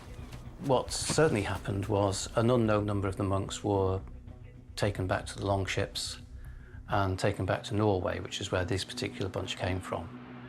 Slaves were big business. British slaves who were sold as far afield as Byzantium and Baghdad. They would have taken all the slaves that they could. The raid on Lindisfarne marks the beginning of the Viking Age. They said I smell! I had a bath only yesterday! Today, the Vikings' vicious assaults are a distant memory. Instead, the Vikings have become figures of fascination, and they're not always taken seriously. You strike me down, that little girl will cry. With crazy names like Ragnar Hairybreeks, Sven Forkbeard, Thorfinn Skullsplitter, and Eric Bloodaxe, they're perfect fodder for enthusiastic historical reenactors. But the reality is, they were intrepid explorers and fearless fighters.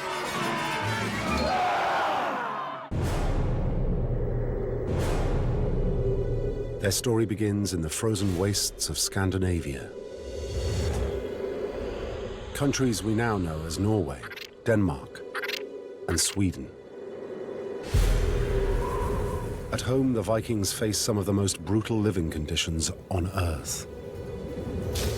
With cold and unforgiving winters and land that's often covered in snow and ice, it can be difficult to grow food.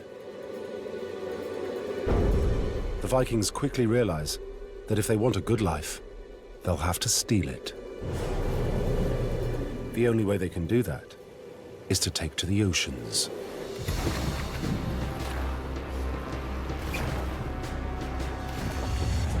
From the late 700s, Vikings begin attacking places like France, England, Ireland, and Scotland from the sea. You can certainly see them as entrepreneurs who are taking what might be perceived as a business opportunity to create wealth for themselves. Pure capitalist thinking. Central to their success is their raiding vessel, the Viking longship.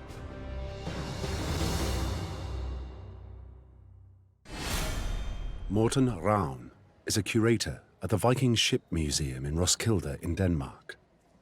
But you should imagine people sitting on each of these positions here, which is marked by the floor timbers, and you would imagine them sitting there and having an oar outside the oar holes, which you can also see here, and row the ship. And it would be 26 men on board a ship like this, rowing, 13 on each side. Clinker-style wooden warships with their characteristic hull shape can carry crews of up to 100 men. Out on the North Sea, the Vikings face freezing cold conditions and vicious waters. As navigation is critical, they use the sun, the stars, the wind direction, and even the color and taste of the sea to help them find their way. But what makes the longships particularly special is their speed. With the use of the sail and oars, they can reach speeds of up to 15 knots. They're light, fast, and with their shallow hulls, they're perfect raiding ships. They didn't dig that deep into the water. The draft was not that big, which means that you could land the ships, but it needed obviously to be a sandy beach or something like that. They're vessels that have the same qualities as those used by special forces today. Viking ships are pretty low profile. They'd be able to beach their craft and deploy it back into the sea to make a getaway with speed and haste.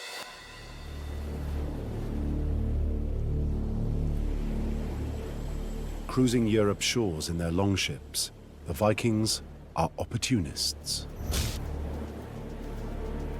But they don't just attack at random. What the Vikings are looking for is defenseless targets filled with valuable treasures.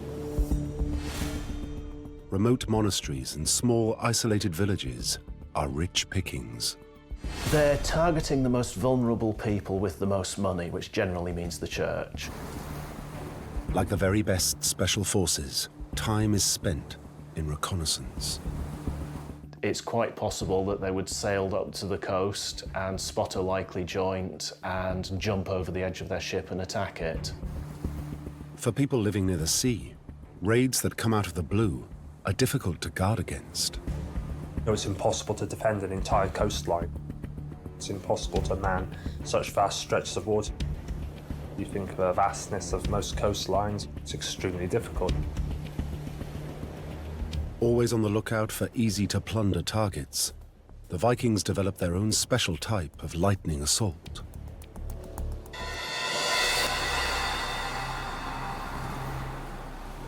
It's a kind of raid they call strand hog. Come to a village, people are alert, you move on. Find a bit further on, you find there's a village and it looks like everyone's asleep. You run in, grab what you can, get out fast. Speed, aggression and surprise, is essential to their success. But even when their target is identified, the raiders don't just attack recklessly. The Vikings actually knew, of course, what they were doing when they went out on these raids. They must have had some sort of intelligence knowing where to strike and with what force. You would probably either have scouts ahead knowing where to land, or you would maybe land your troops in not so hostile areas. The Vikings are careful to guard their backs and ensure that they can get in and away quickly. With a raid on a monastery, there's probably a certain amount of forethought has gone into that one. You'd hit the beach, you'd need to leave a few people to guard the ships. Ships can be burnt, and you don't want somebody to sneak around and set fire to them. And you probably detail people to go out and cover possible escape routes.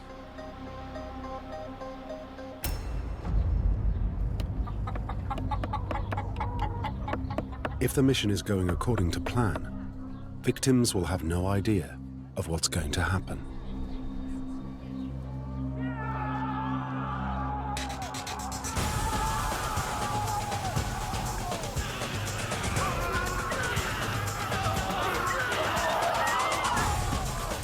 They always have the tactical advantage.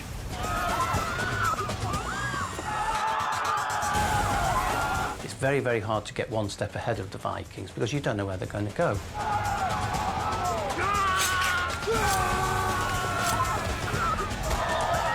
In some ways, modern piracy has some kind of parallels. But I think in the tactical sense, it's got much more akin, really, with terrorism.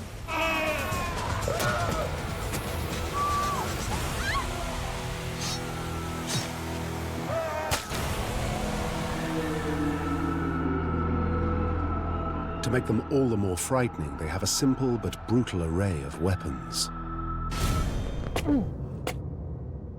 The Vikings are famously associated with the axe.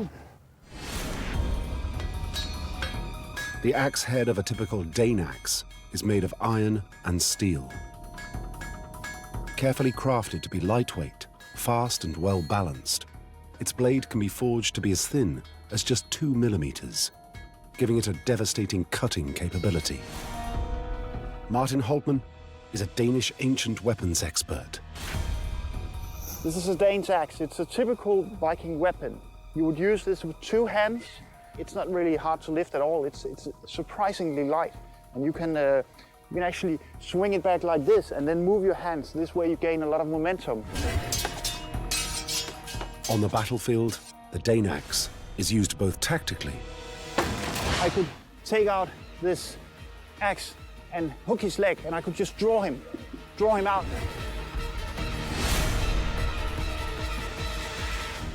And it's also used to kill.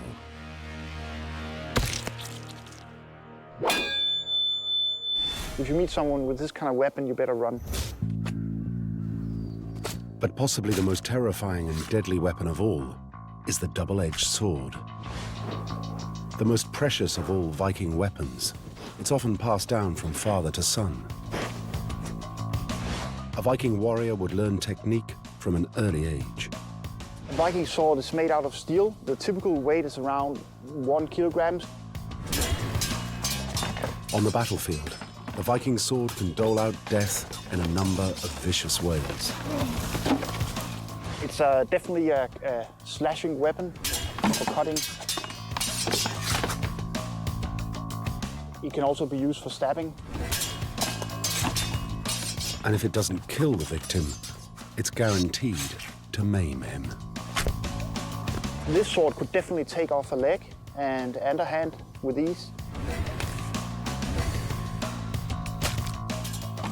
I mean, this is as brutal and as aggressive as warfare can get. You're so up close and personal. They're using such heavy, cumbersome weapons, which has been utterly brutal.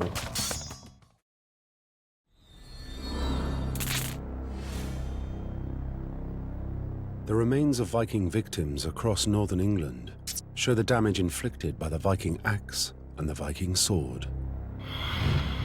Their weapons, together with the Vikings' sheer fighting prowess, make them a terrifying prospect for all who encounter them.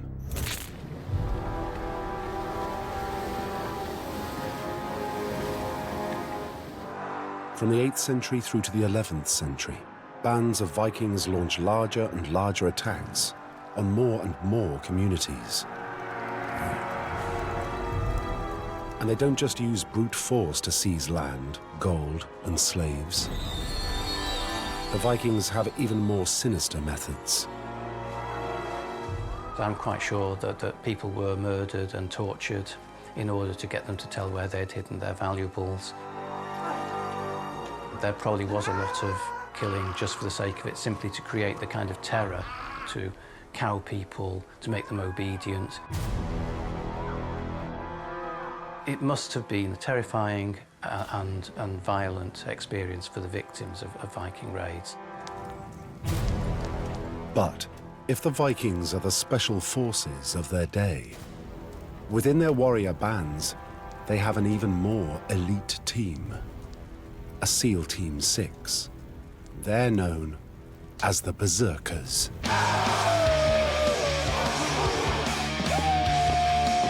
They were ruthless warriors who would stop at nothing to slaughter their opponents.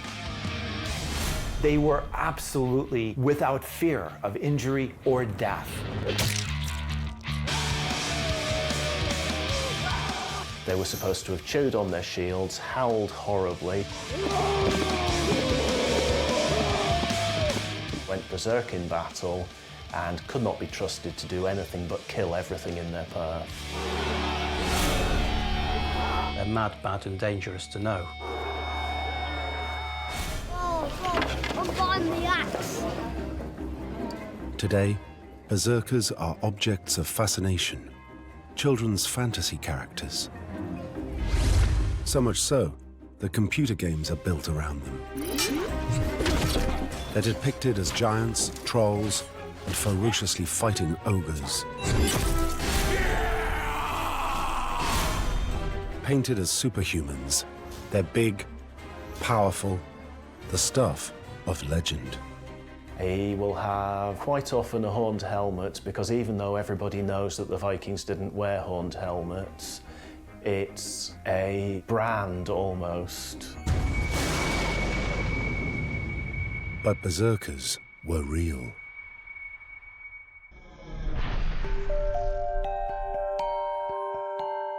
One of the strongest bits of evidence as to the existence of Berserkers are these chessmen, discovered around 1831. Found on the Scottish island of Lewis in the Outer Hebrides, they date from the 12th or 13th century and seem to portray berserkers.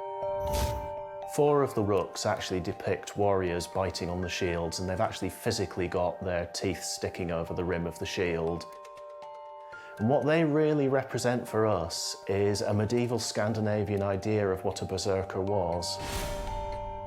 They're also mentioned in poetry or skaldic verse, and in the sagas, the Vikings' ancient historical tales, written between the 9th and 14th centuries. When you look in saga traditions, berserkers turn up in 1s or 2s, usually they're brothers, or maybe in numbers up to a dozen. They're not common.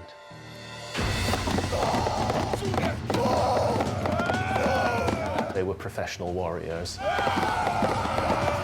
Big guys, the best of the best. Part of a Viking king or lord's war band, they're considered elite members of society. Any boat sailing to England might contain berserkers if it contains members of a king's war band. Serving as a kind of bodyguard, they're at the forefront of an attack. They are the core around which an army might be built. They're the ones who will lead the way into battle. When they step forward, everybody else is meant to go with them. As the most terrifying of all Viking warriors, there is every reason to believe they were even bigger and stronger than regular Vikings. But it's their behavior which they are most renowned for, spawning the English word berserk. Once they fly off the handle, then there can be dead people lying all over the place before they calm down.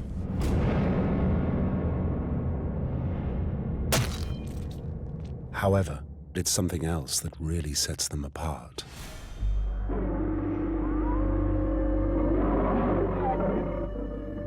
The berserkers have unusual ways of preparing for battle. Ancient depictions of berserkers appear to show muscular warriors wearing these skins, complete with the heads of wild animals. Berserk is thought to have derived from either the Old Norse word ber, meaning bare or naked, or an Old Norse word beri, meaning a bear. So it either means bare of shirt or wearing a bear skin.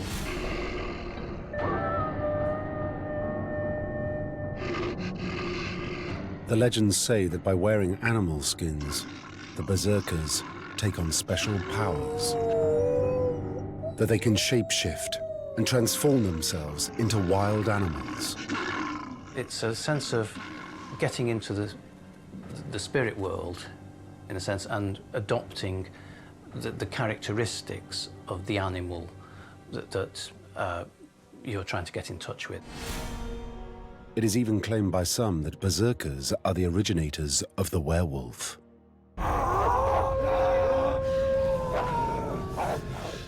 Berserkers were not werewolves. Let's start with that bit.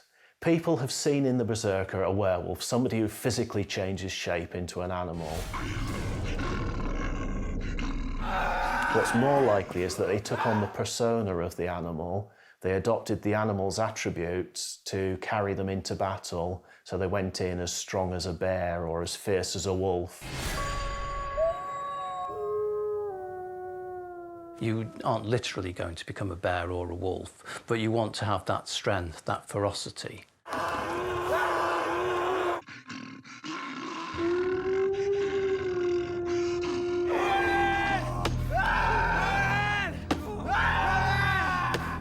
By wearing animal skins and very little armor, the berserker not only lessens the division between himself and the animal he's trying to emulate, it also gives him mystical powers. They were perceived as invulnerable or able to blunt swords. They couldn't be wounded anywhere that they were wearing these coats.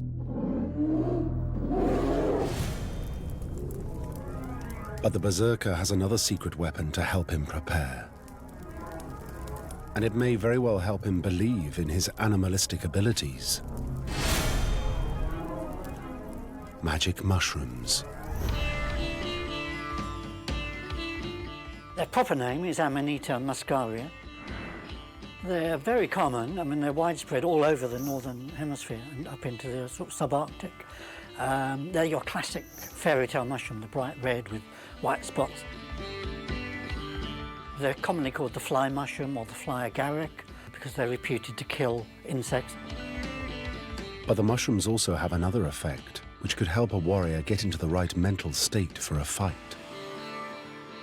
They have a psychoactive drug inside, which will give you, depending on the dosage, a trip.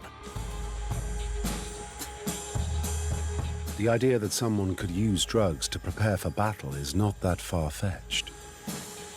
There were cases in World War II where German forces were given amphetamines. The Nazis developed an early form of crystal meth to help their troops stay alert.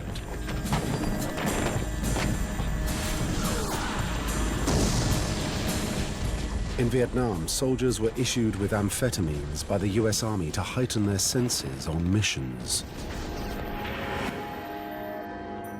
But for berserkers, their drug of choice is so toxic, it has to be prepared in a certain way. The mushroom caps are dried, ground up, and made into a hot drink. To aid the process, they're mixed with alcohol. Presumably in those days it would have been something like mead, something just to wash it down and quickly dissolve the chemicals into the liquid. It's this practice of stewing the caps in liquid which acts as a catalyst, aiding the body's absorption of the drug. The alcohol will also affect the reaction. The alcohol will, of course, help the condition.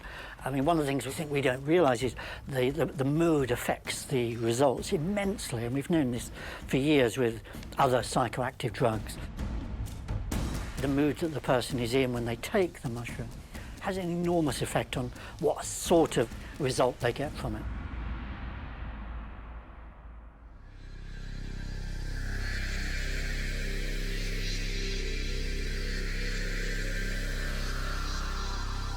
Around 30 minutes after the berserker takes his mushroom potion, it's supposed to kick in.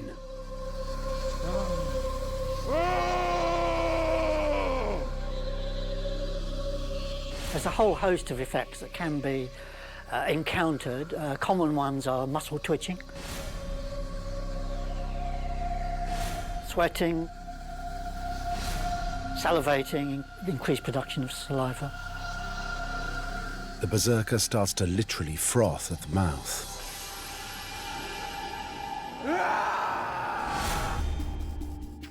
Of course, one of the problems, as with all drugs, is they have side effects. You can get amnesia and fainting with large doses. Nausea is commonly recorded. That's one of the most common side effects. Profuse vomiting. Facial flushing. Often one's sense of balance apparently goes awry. These side effects are so bad that some suggest that the idea that Vikings took magic mushrooms is a myth. The one scientific study that's been done in the late 50s suggested that if they had taken magic mushrooms, they probably wouldn't have been fit to fight.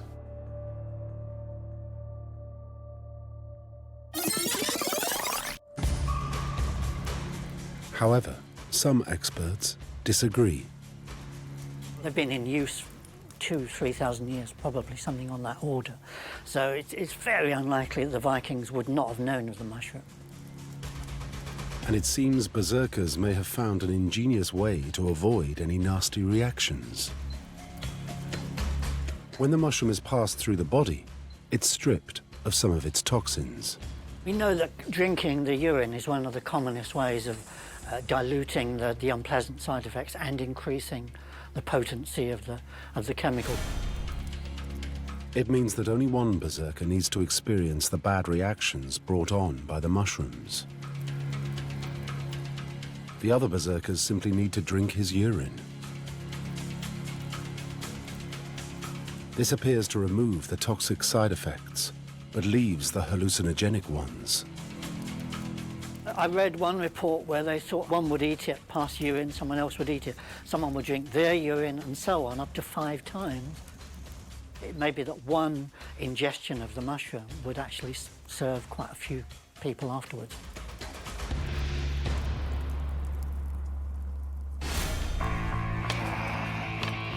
It's because of this that mushroom experts are convinced by the use of magic mushrooms as a means of reaching battle fury. I'd be very surprised if they didn't use them in some of their ceremonies. My own feeling is that that may not have been the sole cause of their enormous strength and aggression, but I suspect it was a definite means of accelerating this process. Pumped full of adrenaline, anger, and I suspect that the mushroom would have been just that added extra. So, wearing his wild animal skin and strung out on drugs, the Berserker is almost ready. But there's one final thing he needs to prepare him for battle.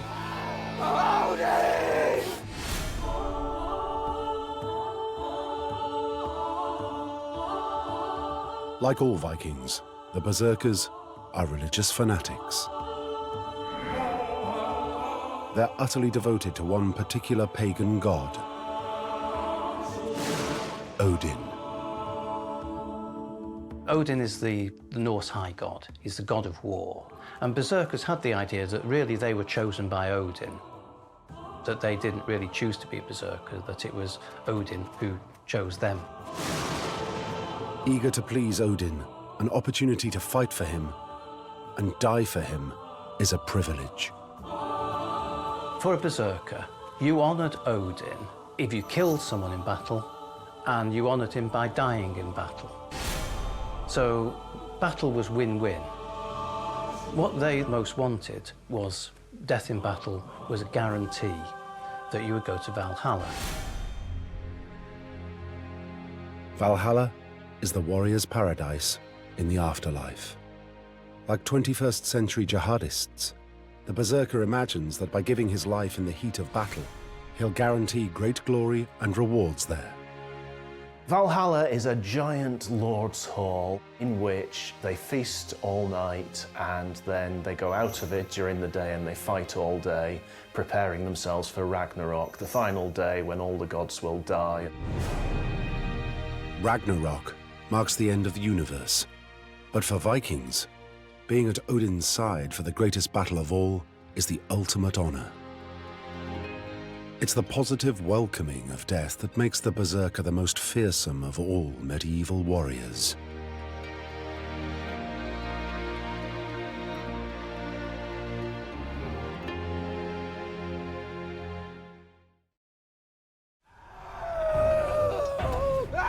So, assisted by alcohol, with hallucinogens pumping through his body, with the characteristics of a wild animal entering his psyche, and fully prepared to die in glory, the Berserker reaches Berserkgang, the battle fury. With teeth bared, howling and growling, he faces his opposition. The howling might well have been chanting of spells behind that shield, getting themselves really stoked up. One of the best modern analogies for it might well be the All Blacks doing a haka.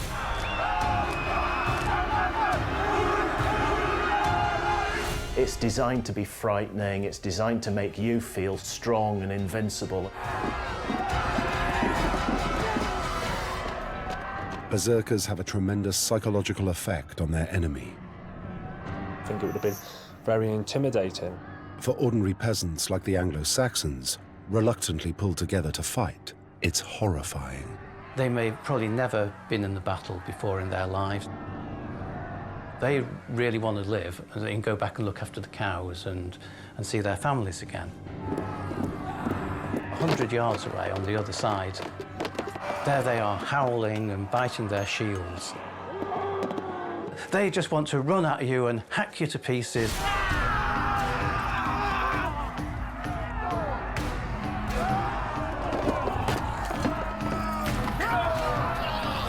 got into this very intense and angry, worked up state where they had almost superhuman strengths. And if they were injured, they didn't feel it. They just carried on.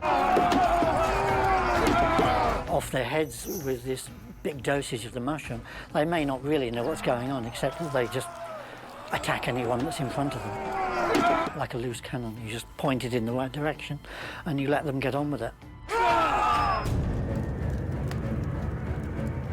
Viking raids across Europe increase, attacking small towns and villages, raping and pillaging. They raze peasant homes to the ground and slaughter entire communities.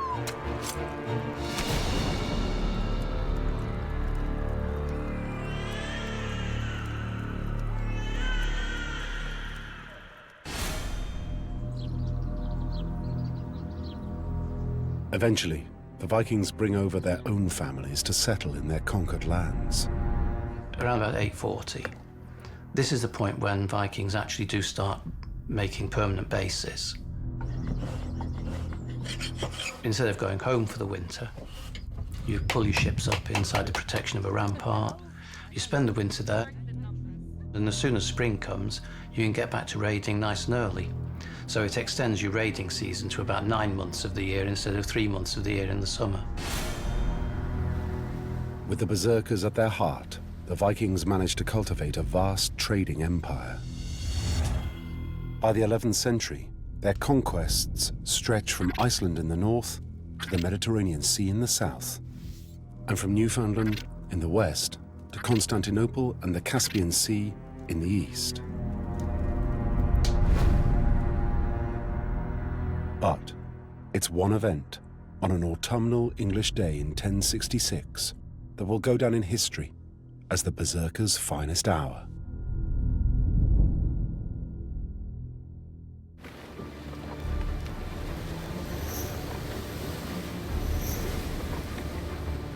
More than 300 Viking ships carrying as many as 14,000 men approach the northeastern coast of England.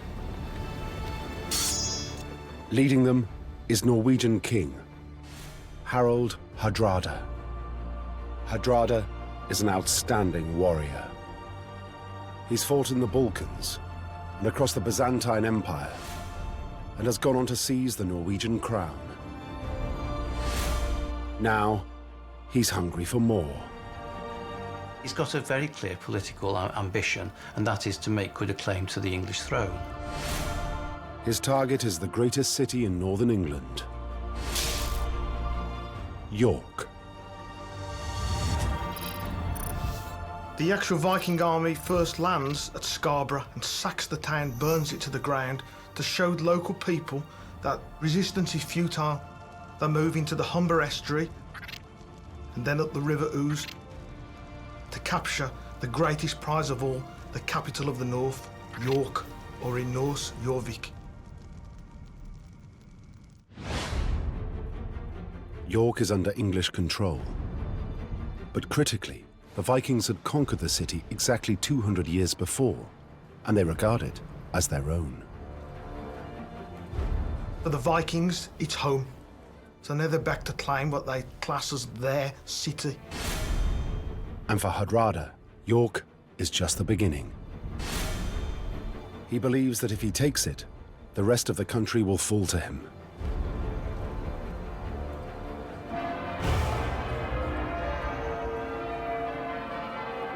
After a major victory on the outskirts of the city, York surrenders to him. Hardrada thinks the war is won,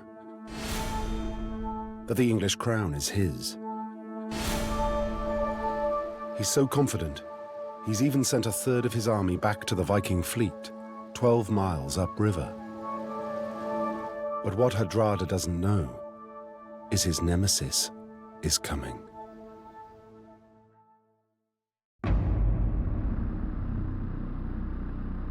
The newly crowned Anglo-Saxon king, Harold Godwinson, has heard about the Viking king's intentions. He's hot-footed it from London, with an army of some 15,000.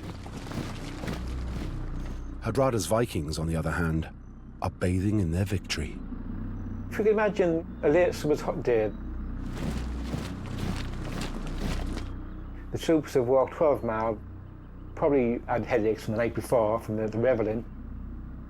I should imagine quite a few of them would have just laid down on the grassy banks. There's a relaxed atmosphere in the air. It's warm, sunny, probably sunbathing at the time. We understand that initially they caught a glimpse of some dust on the horizon, which would indicate a coming of a party. Hardrada had been expecting the arrival of some dignitaries from York for a simple hostage transfer, securing the city's surrender. What he sees is King Harold and his vast Anglo-Saxon army.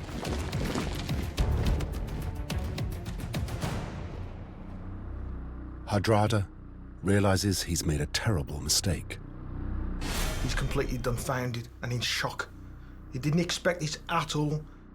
And the worst problem he faces now, he has an army outnumbered and also unarmed and under-armoured.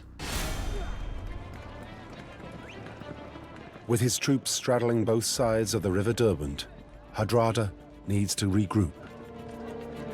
The only way to do this is to get all his men over onto the eastern side of the river via the one and only crossing point. A narrow wooden bridge, so that he can form a defensive line.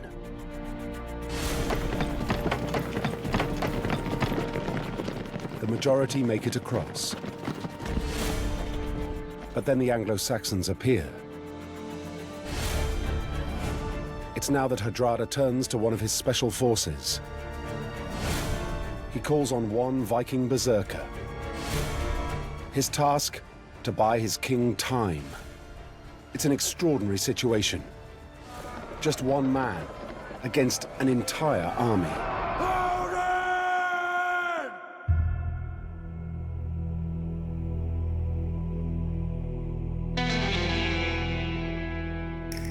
First, he evokes the spirit of a wild animal. He consumes the stewed Amantia muscaria mushrooms and starts to feel the empowering effects of the hallucinogen. He believes he has the strength of a wild bear. That with his bear skin as armor, his body will repel the Anglo-Saxon weapons. That he will be invulnerable.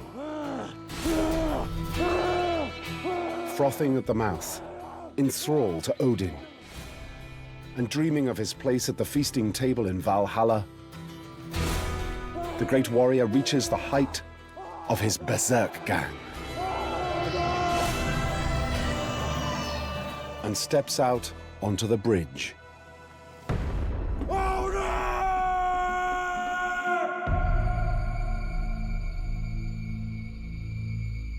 This one berserker, armed with his Danax, confronts King Harold's 15,000 men.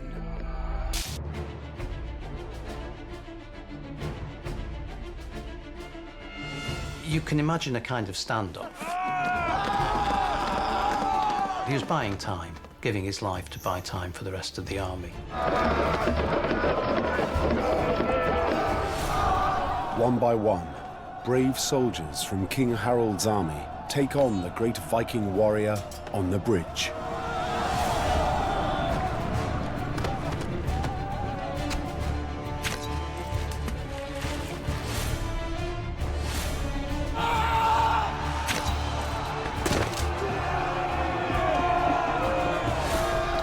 And one by one, they are cut down.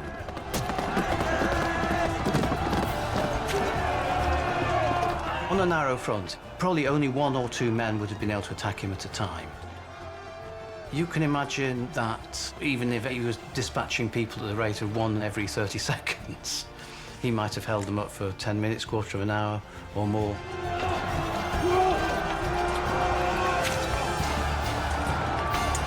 the English body count mounts up.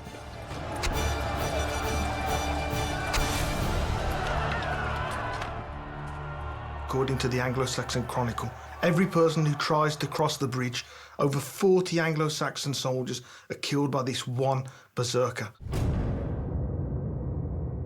But finally, he succumbs.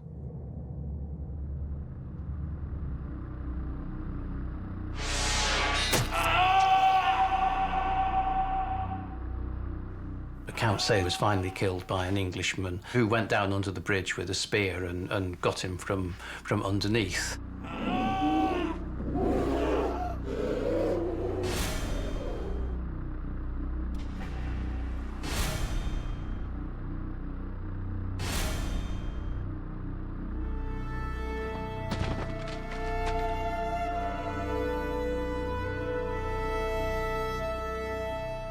With his death, the Vikings are beaten. Harold Hardrada will die with an arrow to the throat. Despite the defeat, the actions of this great warrior are celebrated in the history books of the day. But there's an irony. The contest at Stamford Bridge may be regarded as the Berserkers' greatest stand, but it also marks the beginning of the end for the Viking Age.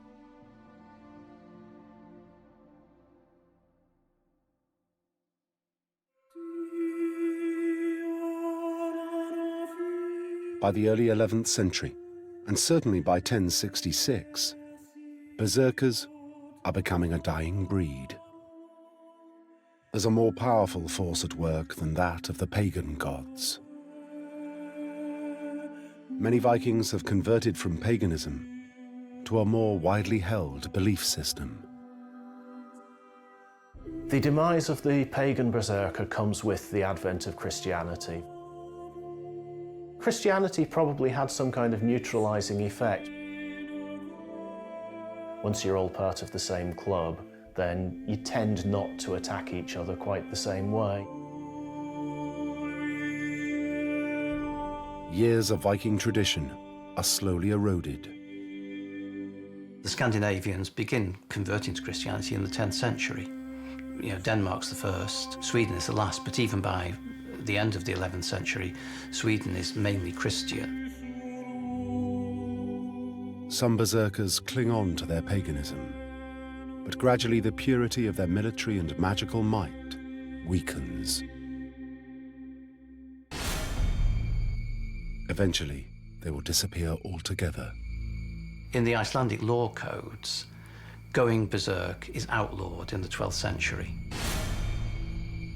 Finally, Berserkgang and the rituals which induce it are deemed so degenerate that they're unacceptable in moderate society.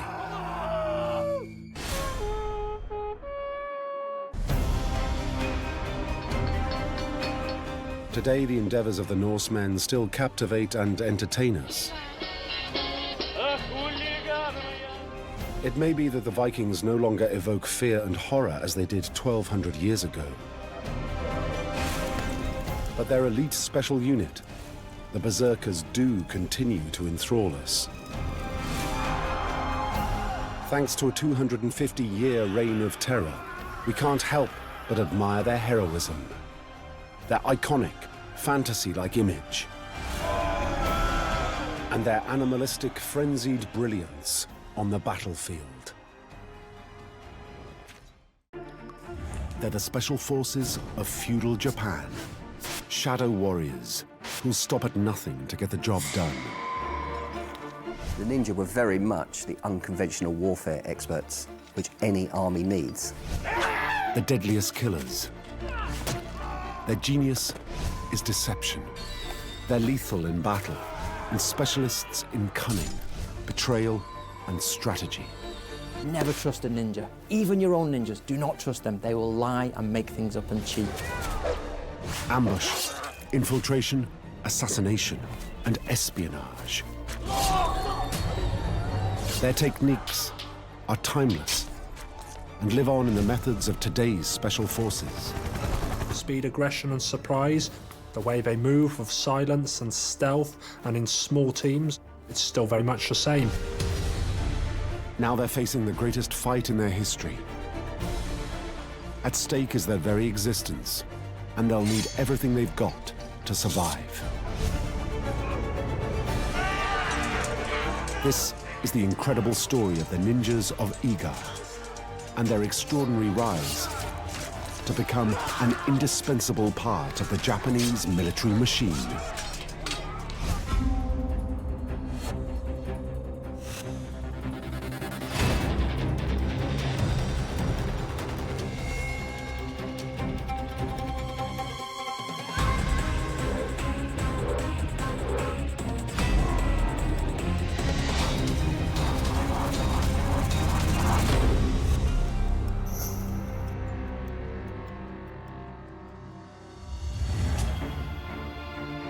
It's 1562, and Japan is in the grip of a civil war that's lasted over 100 years.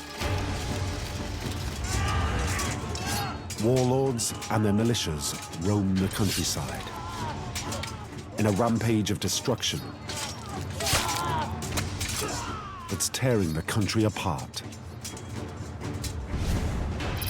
In the wilds of central Japan, a year-long campaign is culminating in a siege.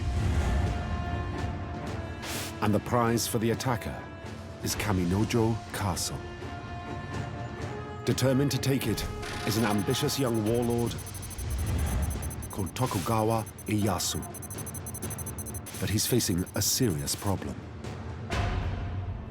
Because inside the castle are his daughters. And they'll be killed if he attacks.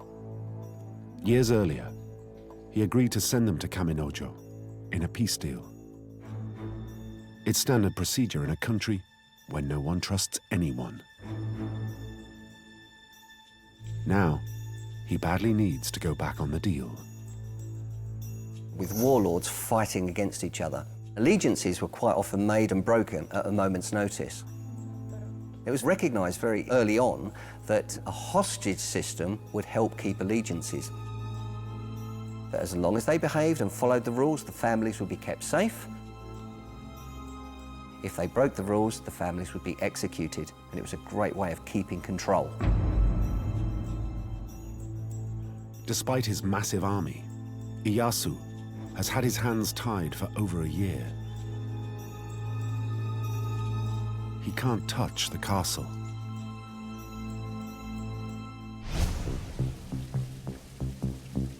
But Ieyasu is smart, and he's contacted a uniquely gifted fighter, a specialist called Hattori Hanzo. And Hanzo is known for one thing: unconventional warfare.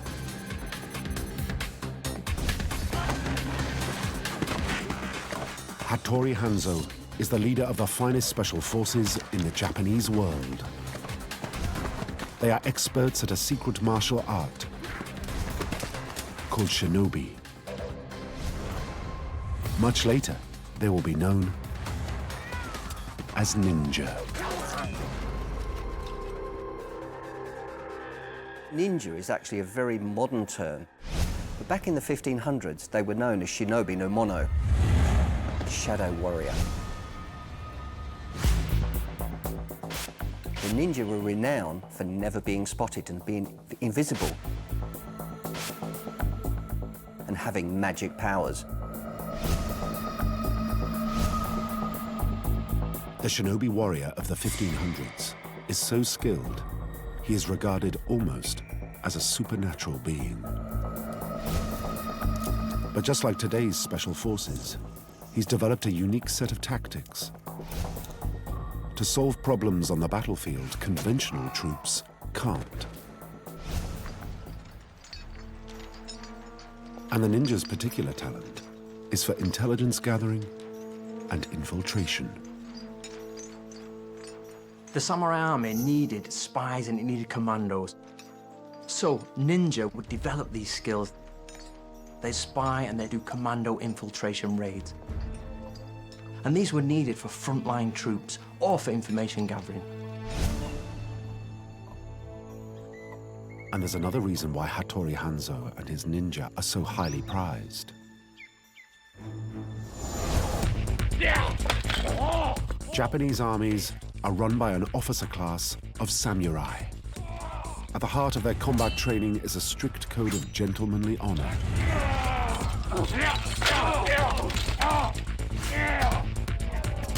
And the one thing they won't touch are dirty tricks. What we call black ops. Assassination, murder, and sabotage. The ninja were very much the unconventional warfare experts which any army needs. Samurai honor precluded them from doing certain tasks that they saw beneath them. The ninja didn't follow the same code of honor and were able to effectively achieve what the samurai could not. Hanzo and his ninja are the best in the business. He even has a track record in one particular area of shinobi.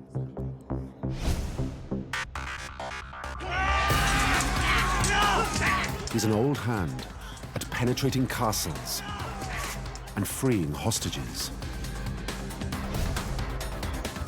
Ieyasu doesn't take much persuading to sign the ninja up. And there's just one order. Rescue my daughters. Now Ieyasu saw the immense capability of Hattori Hanzo as the commander, the general for the ninja, and he brought him in as one of his generals. And as one of his generals, he was feared, and he became known as Devil Hanzo.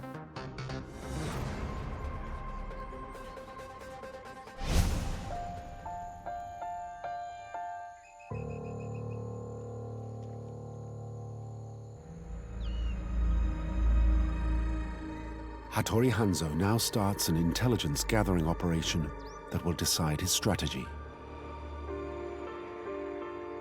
To do that, he'll draw to the full on his shinobi skills. But the mission and his options are familiar to operatives everywhere. Tactics that are routine today were pioneered by the Shadow Warriors 500 years ago. The ninjas have developed a series of tactics that are almost universal, and they haven't really evolved or changed much. There's little marginal improvements here and there, and technology comes into it in different weapon systems. The essential elements are still very much the same. Speed, aggression, and surprise. The way they move with silence and stealth and in small teams, it's still very much the same.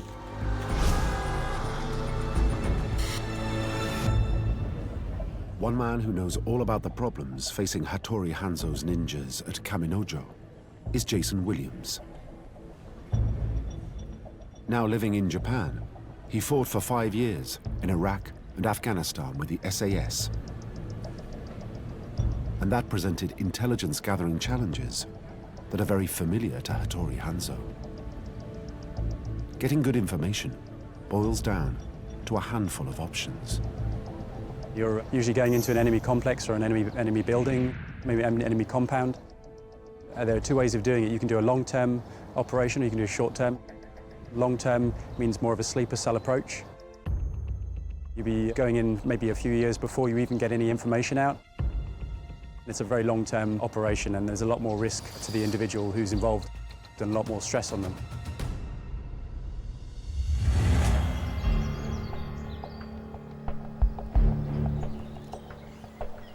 By the time he's approached by Ieyasu, Hanzo has already put in a sleeper cell of ninjas who have been undercover, posing as civilians living near the castle.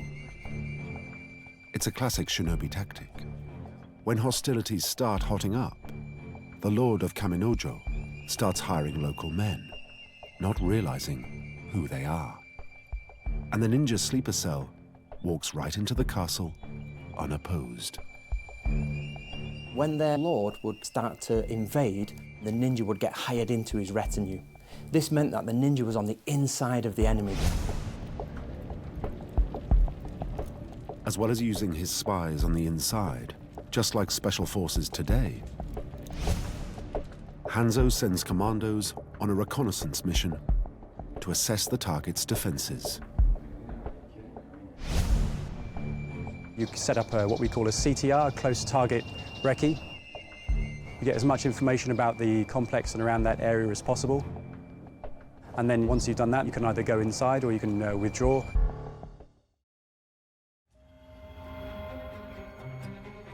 Now that Hanzo has twin sources of information about the target, he can build his strategy. He decides to climb the walls of the castle alone, while his commando support will wait for a signal.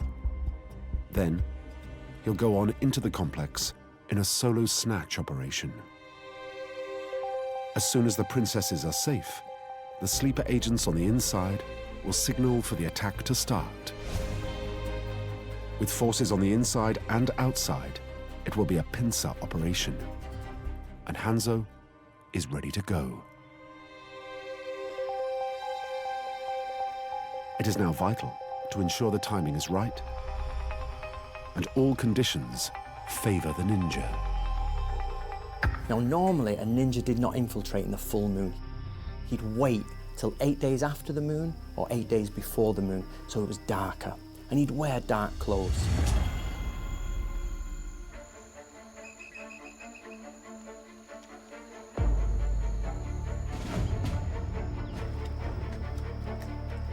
Using tried and tested ninja techniques, Hanzo now rises up the castle walls.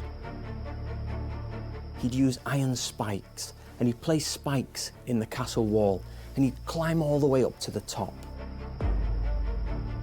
Once at the top, the ninja starts to saw through the walls using special shinobi tools.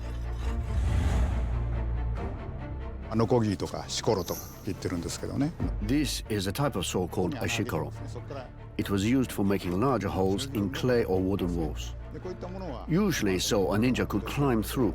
In ancient Japan it was standard kit for breaking into houses. And then on the inside of the clay walls, they'd have a crisscross of bamboo. He'd cut out a section, he'd go inside. But scaling walls in total silence and secrecy is the easy part. Hanzo must now move unseen through a castle full of soldiers waiting for him.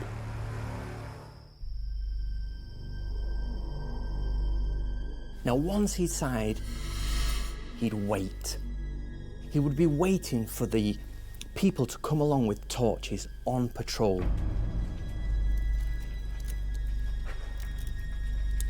Hanzo's ninja skills allow him to elude detection completely. But he can't afford to relax. He knows the enemy will have prepared for him. He has to be careful because their dark patrol comes past. These are the people without torches. They would be looking for ninjas.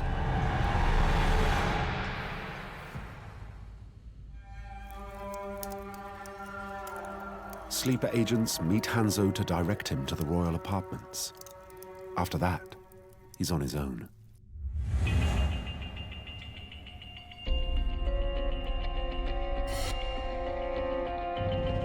The ninja must now overcome sentries and make his way deep into the castle complex. Once again, he turns to classic shinobi techniques to fell his enemies.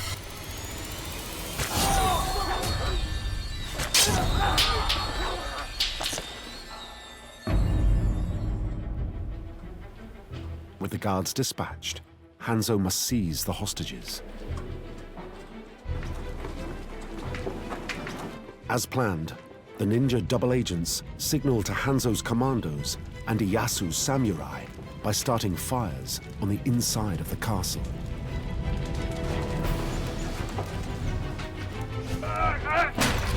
The commandos penetrate the defenses as Ieyasu's conventional forces overwhelm the castle.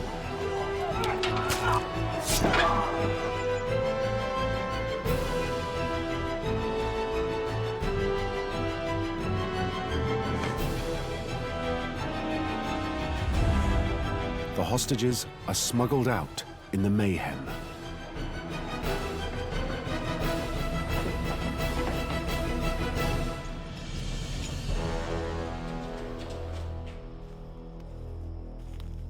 This operation is a classic example of ninja technique.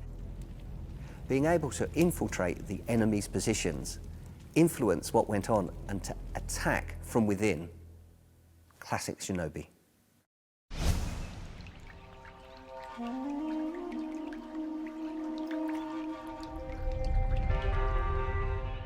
Hanzo's success not only confirms his reputation, but that of his fearsome homeland, now acknowledged as the region with the best ninja in Japan.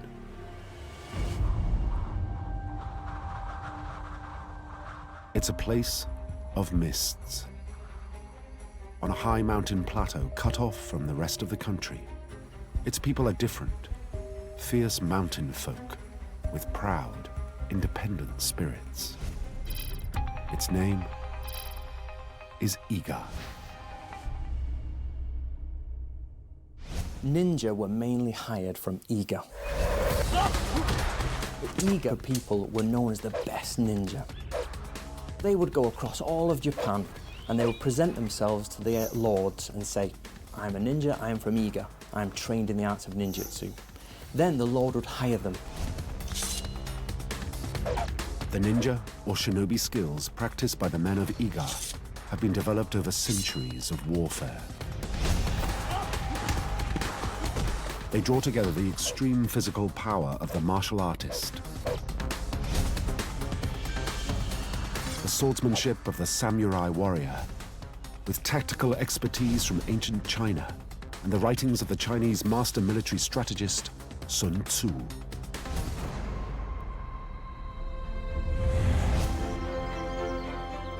And it's in the rural hinterlands and highland villages where shinobi is perfected. Living in Iga means surviving a harsh mountain climate. And by the time a ninja starts his training, he's already tough. But to be allowed to become a shinobi warrior, he must go through a series of brutal tests. The ninja needed to survive in a huge variety of environments, whether on operations or intelligence gathering. And they trained for that by enduring exposure and low temperatures at high altitude.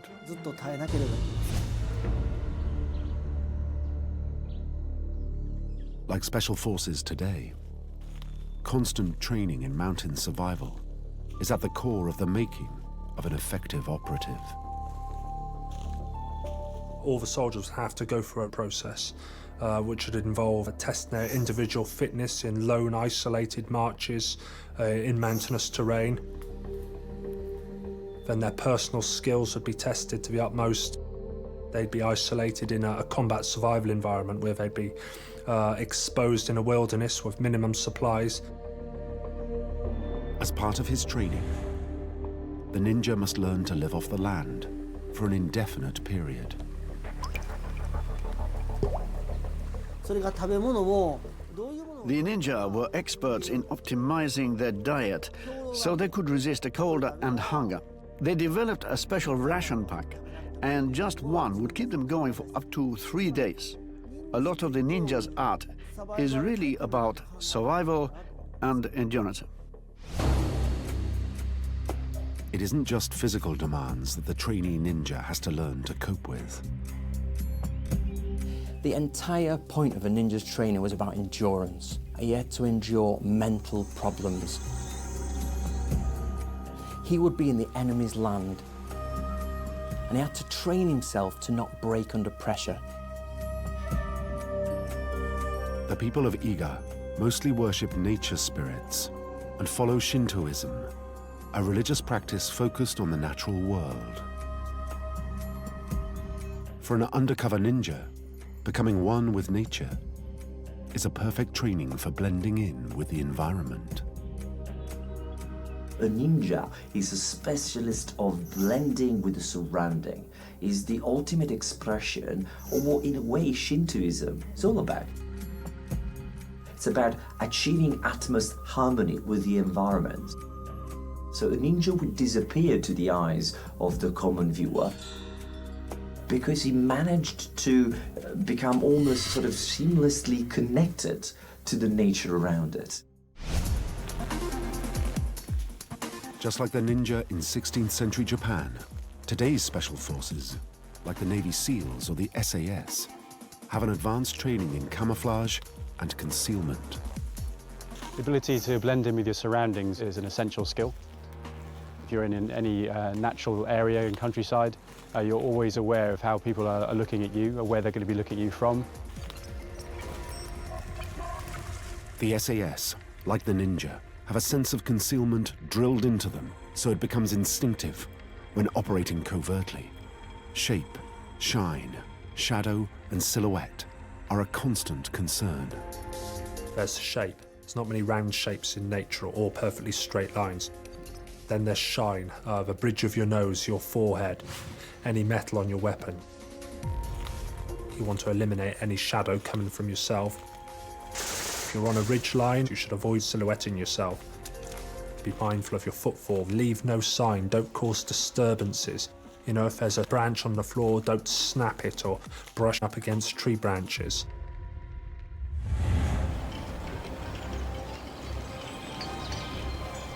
Over several centuries, the ninja rise to become an indispensable part of the Japanese military machine as intelligence gatherers and operational agents.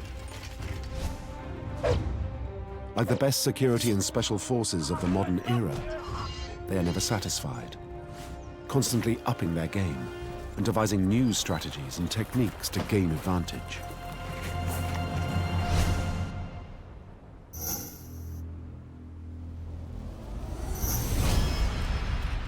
But now, 17 years after the siege at Kaminojo Castle, the eager ninja face their biggest danger yet. It's a gigantic army, rolling through the country, crushing all it encounters.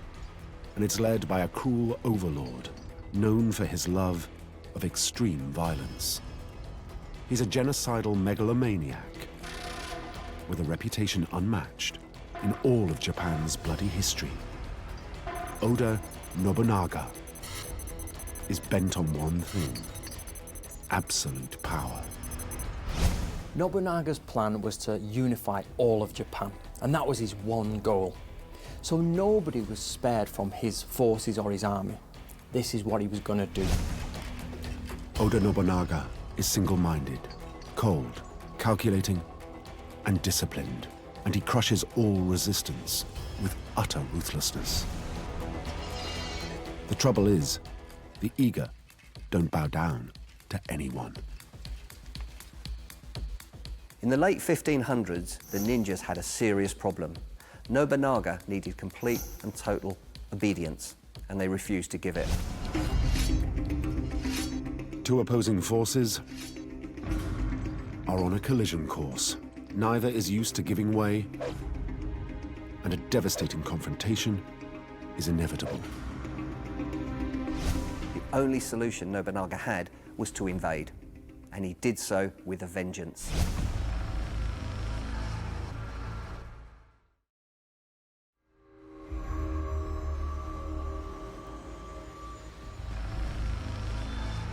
To tame the ninjas of Iga, Nobunaga sends in his toughest samurai.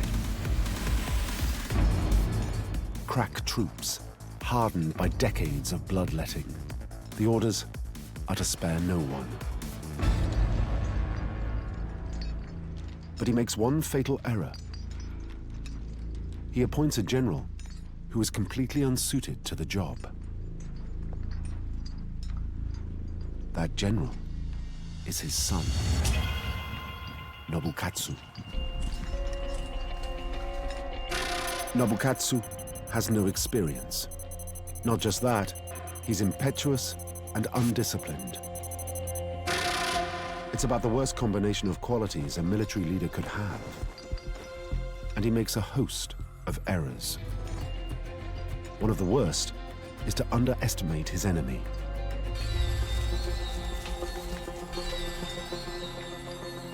He thinks the code of honor of his samurai gentlemen cannot fail against people he dismisses as a bunch of eager peasants. Right from the beginning, Nobukatsu made some basic mistakes. He utilized warfare in a samurai mentality. He didn't recognize that you needed special forces. His biggest mistake was not using ninja of his own. Without intelligence from ninja spies, Nobukatsu charges blindly into enemy territory. From that, 3 fatal flaws in his strategy emerge. He didn't prepare properly. He didn't get the lay of the land, and he chose a direct route without doing any reconnaissance.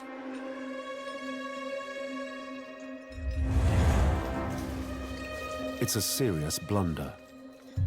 Nobukatsu is entering unknown territory. And what he doesn't know is that Iga is unlike any other place in Japan.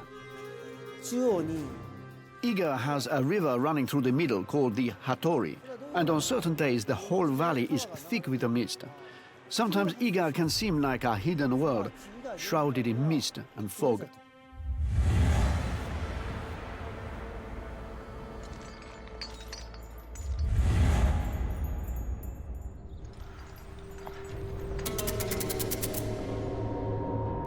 Nobukatsu's samurai now enter narrow gorges with no idea of what's waiting for them.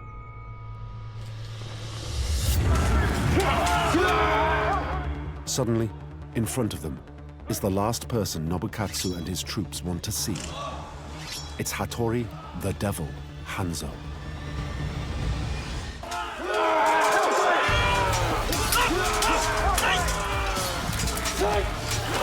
Just at that moment, the weather closes in. Fog suddenly filled the valley, and this is where the ninja do what they do best. They got down close and personal. They attacked from the sides and from the back, infiltrating the ranks of the samurai, causing chaos. So much chaos, in fact, that the samurai began to cut each other down, not knowing who the enemy was. It's an ambush that's textbook ninja, drawing the samurai into unfamiliar terrain and destroying them with tactics they're completely unprepared for.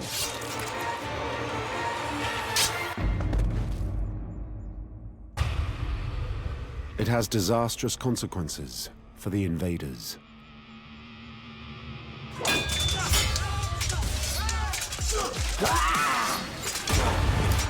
Nobukatsu's bodyguards are cut to pieces.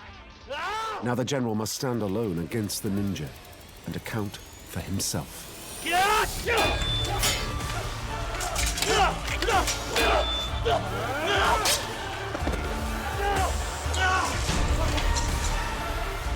And in that chaos, Nobukatsu made a run for it.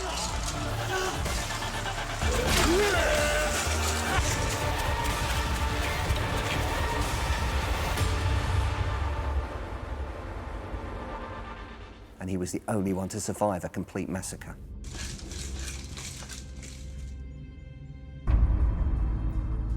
The defeat sends shockwaves through the country. The almost total annihilation of Nobunaga's finest samurai goes down as one of the ninja's greatest triumphs. But it will also unleash forces that will test the men of Iga as never before.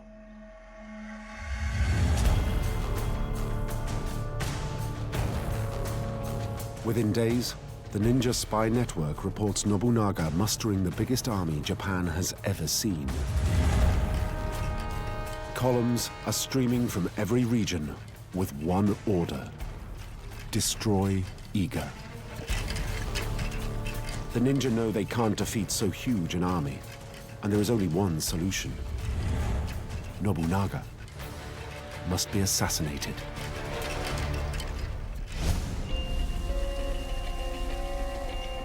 There's only one shinobi warrior who can do the job.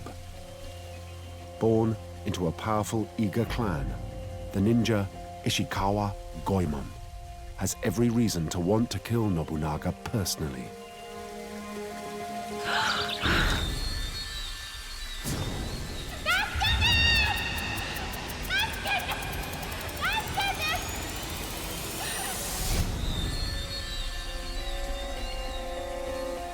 His whole family was murdered by Nobunaga's forces, and getting revenge has been his life's ambition. The job of killing Nobunaga will go down as the toughest assignment ever faced by a ninja assassin. The warlord is constantly surrounded by a crack force of bodyguards and employs ninja killers himself from the Eagles' rivals.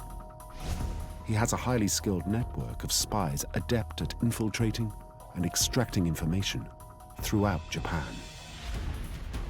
Nobunaga knows that the Iga are almost certainly plotting to kill him, and he's convinced he's ready for them.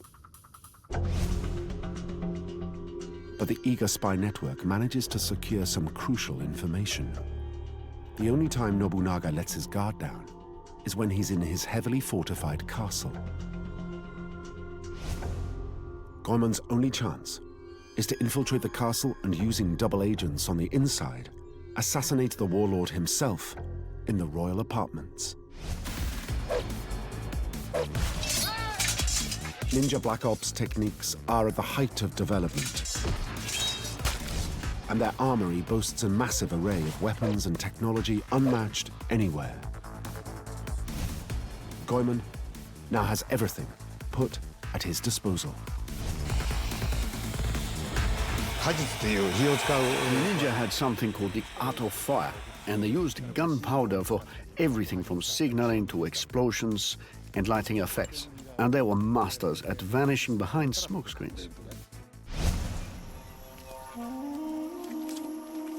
But Goemon knows that Nobunaga is fully aware of the ninja's specialist tools and tactics. To kill the Overlord, he's going to have to surprise Nobunaga and think laterally. He decides to use poison, but it has to be done in a truly novel way. There's different ways to use poison.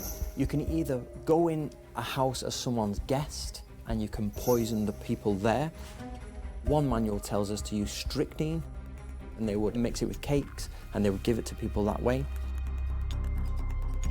Goemon knows poisoned cakes won't work. Nobunaga keeps a retinue of food tasters precisely to protect him from this threat. The ninja needs something more cunning. They did something called well poisoning.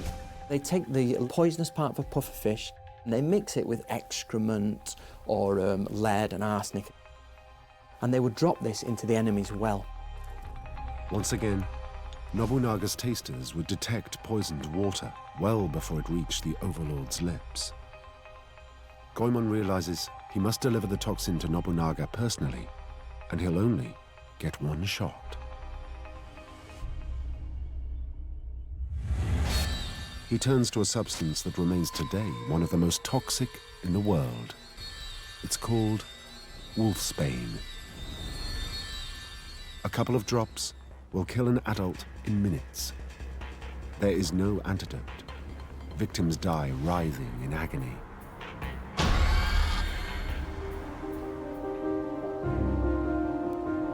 Now Goemon must craft his method of delivery, and he only has the tools and materials of his remote mountain community.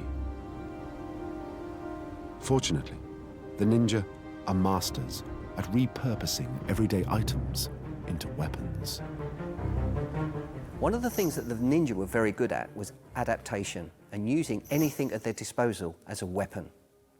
Now, the word weapon can tend to get people quite narrow-minded, but the ninja thought of weapons as more as tools, and that allowed them to be very adaptable and very flexible. Ninjas were recruited from relatively low-income part of the population. They were accustomed to use very basic tools connected to agricultural activities. So most of the weapons resembled tools that you would find, in a garden or something like that. A traditional sickle in the hands of a ninja, for instance, has multiple uses in a combat situation. This is called a kusarigama. Eager farmers cut hay with it, but the ninja used it as a weapon in two ways. First, the ninja would throw the iron weight at the end of the chain so it wrapped around the legs of the enemy. When he fell, the ninja would attack him with the blade. Very effective.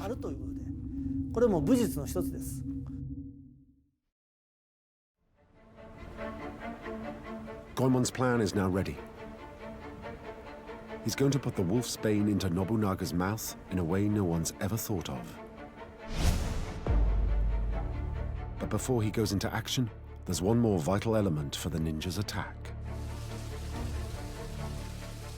In the chaos of battle, fear is the greatest enemy, and the ninja learnt from a very early stage that fear is something to be embraced. And so quite often before an operation, they would begin a meditation. They would meditate on the fact that they had no home, no family, no friends, no country. All they had was themselves, their weapons, and their spirit. And this was so that they could act completely without distraction. Goemon turns to his spiritual training of Shintoism to prepare his mind for the assignment. He uses an ancient practice that hones concentration and produces complete psychological detachment from fear. It's called Kuji-kiri. Kuji-kiri is one of the ninja spiritual arts. A ninja would summon 9 concepts with his hands to make his mind strong. They're power, energy, harmony, healing, intuition, awareness, force, creation, Zen. Goemon has submitted himself utterly to the protection of his spiritual guides, and his mind is in peak readiness. Now he must go in.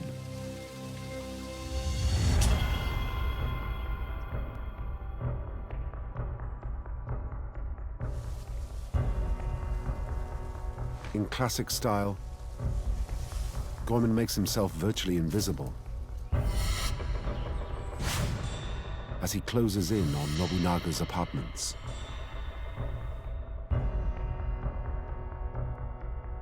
Double agents working on the warlord's staff have given him the information he needs to navigate his way to the target.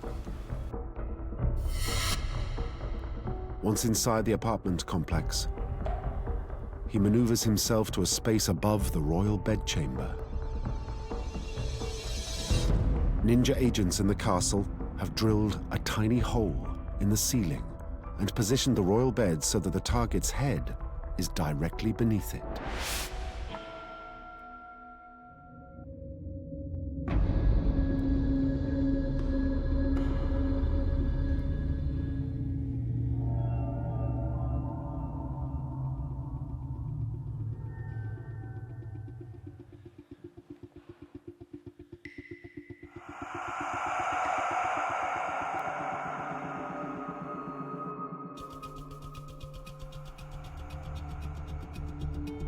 Now the ninja applies the wolf's bane to the string.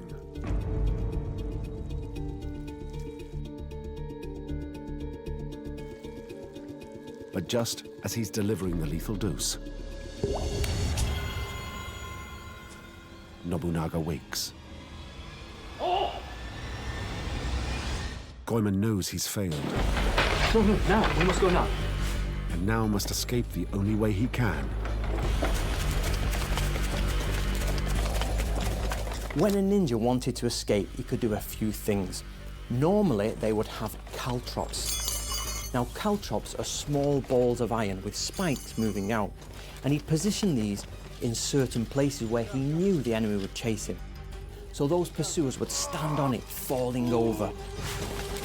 Goemon has slowed his pursuers, but he's still not safe. If the samurai bodyguards catch up with him, he's dead. Now he has to reach for another tool in the ninja system. It's time for the shuriken. The ninja would use shuriken like this when they were on the run from the enemy. They're secretly held and used in an extreme situation. They'd throw them at the enemy like this.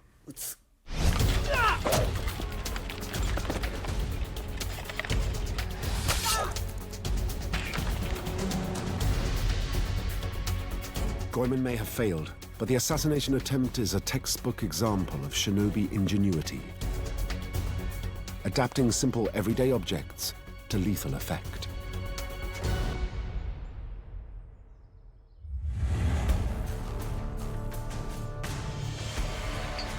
Nobunaga now goes on the warpath against the ninjas of Iga with violent determination. He takes personal command of his massive army and launches it against the whole region. Unlike his son Nobukatsu, he uses ninjas who are Hanzo's deadliest rivals. He gives only one order: spare no one.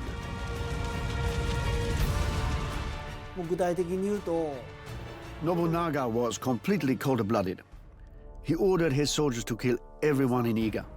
Women, children or monks. They were all slaughtered, regardless.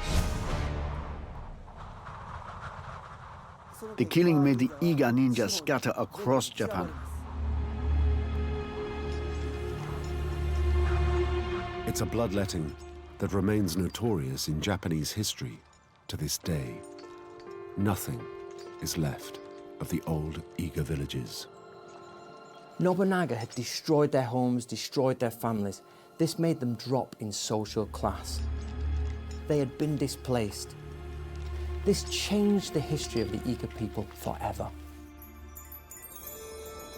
The once proud ninjas of Iga are now scattered and in flight, while Nobunaga's troops scour the hills to hunt them down.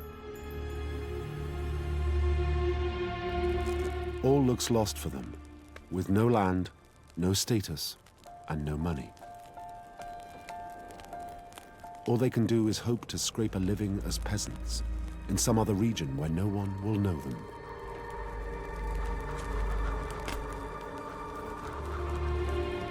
Then, just as all seems lost, some extraordinary news comes through. In a palace coup, the cruel overlord, Oda Nobunaga, has been assassinated at Kyoto. Nobunaga had just become the ultimate power in Japan, and he sent his troops out to the provinces to spread the word. While Nobunaga was distracted, one of his close generals took advantage of that and assassinated Nobunaga to take power for himself. It's good news for the ninjas of Iga, but it also plunges Japan into political chaos. Nobunaga's killers now turn on the overlord's allies. Summary executions of all the senior figures associated with the old regime begin immediately. One high-ranking warlord in particular is suddenly in serious trouble. He's none other than Tokugawa Ieyasu. He has risen to become a close strategic ally of Nobunaga, and by chance, happened to be visiting him. Now Ieyasu's far from home and on the wrong side, while a revolution erupts around him. The road home is teeming with his enemies, and he's trapped. When Oda Nobunaga was assassinated, Tokugawa Ieyasu found himself in a really dangerous situation. He had to get home, he had to get back to his lands. However, which was the best way to go? How could he do this? The only way Ieyasu can get home is to take a perilous journey across the mountains of Iga. It's a golden opportunity for Hanzo, who immediately uses his contacts and his dispossessed ninja force to help his old friend. Iga is Hanzo's home territory. The Iga people still there didn't trust Ieyasu. But Hanzo persuaded them to protect him and help him across the mountains. Hanzo had great authority with his people and used his connections and influence in Iga. As Ieyasu, Hanzo, and their men flee across the mountains, word gets back to the new regime. A hunter-killer unit of samurai pursue the ninjas, believing they can stop the escaping force and seize Ieyasu. This time it's the ninja who will face an ambush.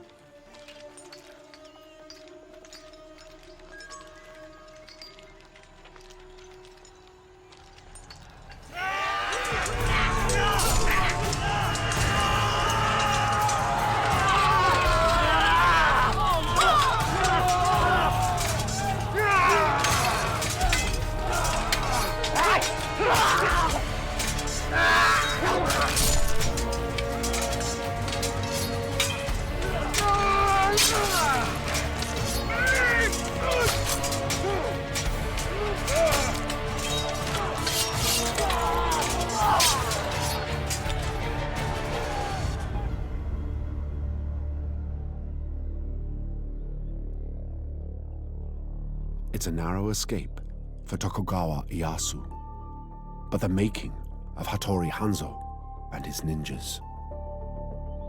Now, because of this, Tokugawa Ieyasu was extremely grateful. They had saved his life. So he hired up to 100 of their men to help guard him at Edo Castle, modern-day Tokyo. With Nobunaga dead, the number of military campaigns and warring factions starts to dwindle. Ieyasu's political career finally takes him to the very top, and he assumes complete control of a united and peaceful Japan. His triumph inaugurates a golden era for Japan and a 265-year dynasty of shoguns. And with them all the way are the ninja and the descendants of the greatest of them all, Hattori, the Devil, Hanzo.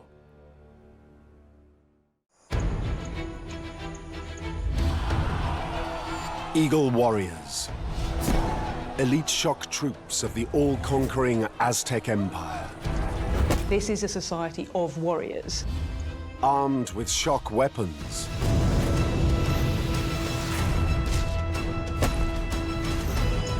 Captives die on the sacred altar. They would literally pluck out your still pulsating heart. Now they face a new kind of enemy from Spain. They had never seen iron weapons. They had never seen horses.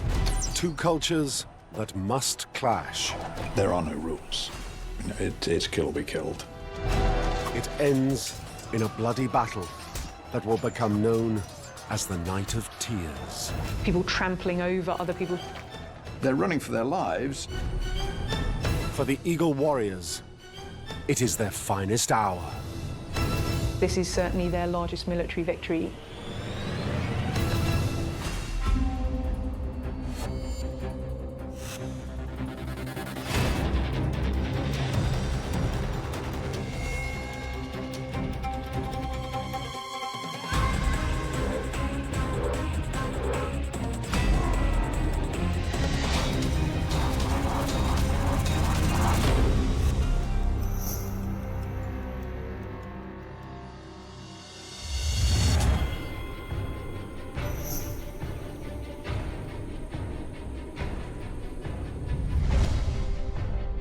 The mighty Aztec Empire is at its zenith.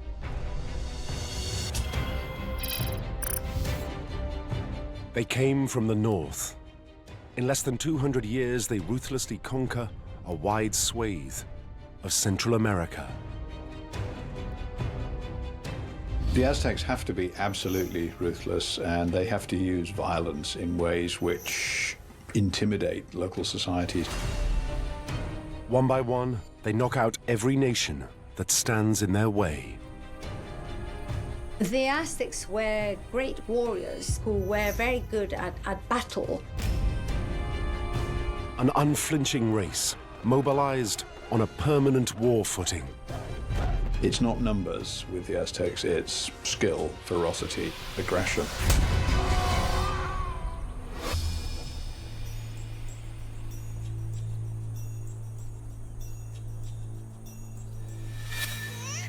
Aztecs are literally born to fight. From the time a male baby is born, he is personified as a warrior. He's given tiny weapons, little shield and bow and arrows. The midwife talks about it all as if he's going to grow up to be a warrior. After the birth, a seasoned warrior takes away the baby's severed umbilical cord. He then buries it on a blood-soaked battlefield. And this was a symbol of hope that the young boy would then aspire to and become a great warrior in his own right.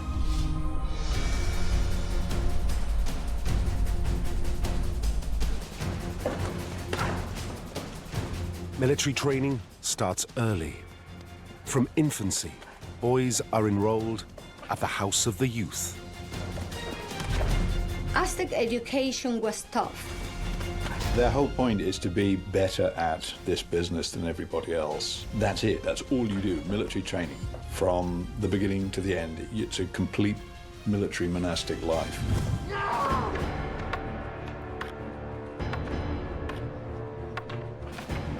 Battle-hardened veterans are assigned to the novices. Their job? To turn boys into killing machines. You take away that sense of individuality, you take away the sense of fear. You would expect beatings or deprival of food. You spend a lot of time drilling these people into automata, so that when they get to battle, they're not thinking, is this the right thing to do? There's the enemy, I hit him. That's my job.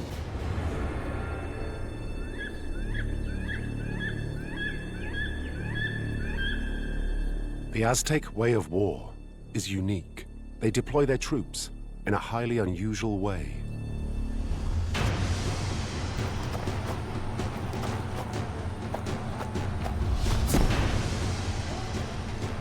When the Aztecs went to war, they went to war to capture prisoners. The object is to hurt, maim, capture, but it's not to kill.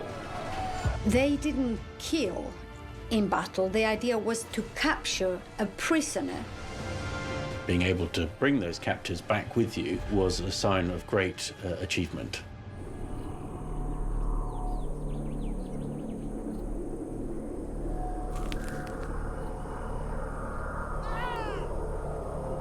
The key is to break prisoners, but keep them alive.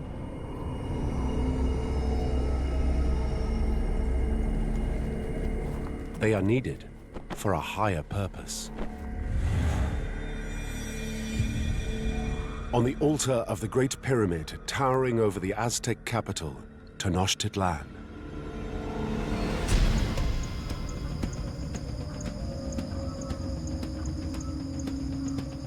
The captive would climb up the steps of the pyramid.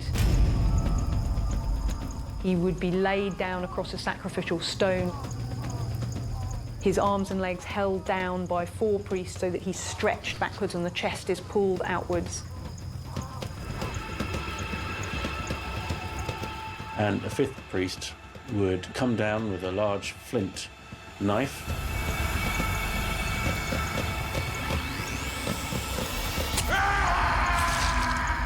And cut open your abdomen, reach inside and literally pluck out your still pulsating heart.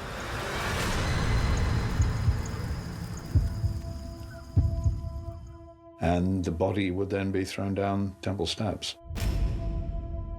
And they would do this over and over again. It wasn't once, it was many, many times. the ritual of human sacrifice terrifies other nations and intimidates them into submission. The scale of human sacrifice is truly astounding. And it's much debated, but some people think that up to 50,000 people were sacrificed every year. Carrying out over 130 sacrifices a day is killing on a truly industrial scale. But the Aztecs believe this mass slaughter is necessary. Their gods demand it. The idea is that the gods let blood in order to create humanity, and therefore humanity must let blood to sustain the gods and to keep the sun moving through the sky. Failure to feed the gods will have one certain outcome. In the Aztec cosmology, if you don't continue regular and extensive human blood sacrifice, the sun won't come up, the crops won't grow, and we're all going to die.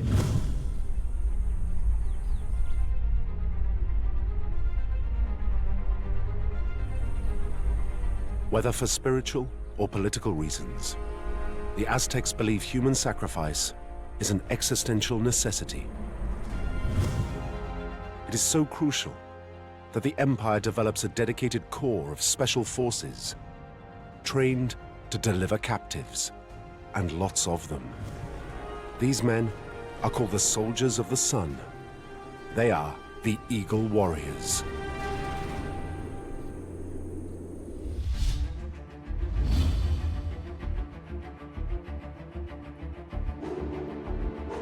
Eagle Warriors are the bravest and the best. Warrior masculinity is central to Aztec identity. Men promote themselves, they promote their identity, they promote their importance through being warriors. And as with today's special forces, entry into their ranks is highly selective.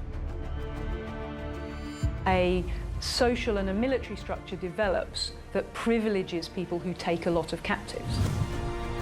This is how you earned your stripes, literally, and rose through the ranks of the military. The more captives that they were brought to the capital, the more successful they were considered.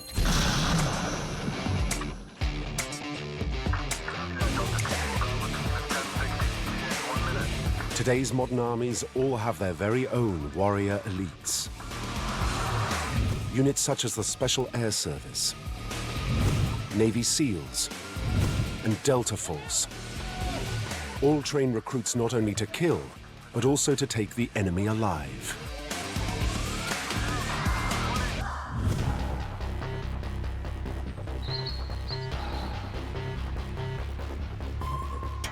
Ken Jones served with Great Britain's SAS, a body of men ruthlessly proficient in the art of taking captives. Snatchers are an essential task in special forces units. I mean, the blood sacrifices have been placed now by intelligence gathering because of the essential need for governments to secure high-value targets and extract information from them.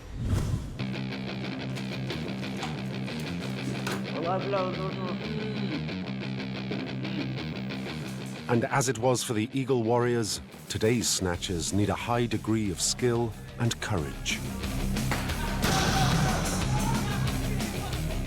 To be involved in a snatch is just a short burst of intense aggression and fluidity. Within the first few seconds, you know that the target or targets are going to react because you're trying to assert control of a situation. If it drags on, then it's a bad job.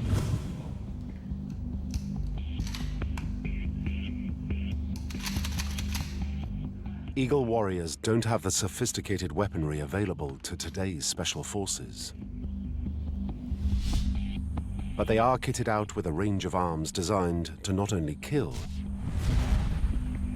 but also incapacitate, stun, and immobilize.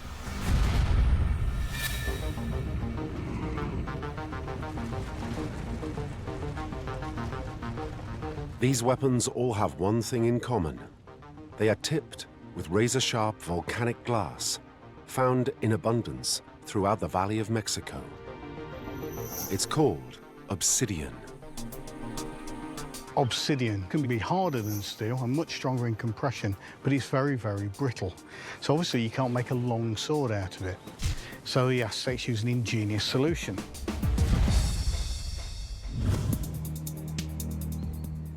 This is the macahuitl, which is the Aztec equivalent of a sword. It's basically shaped hardwood with channels cut into the side into which these sharp obsidian blades are fitted.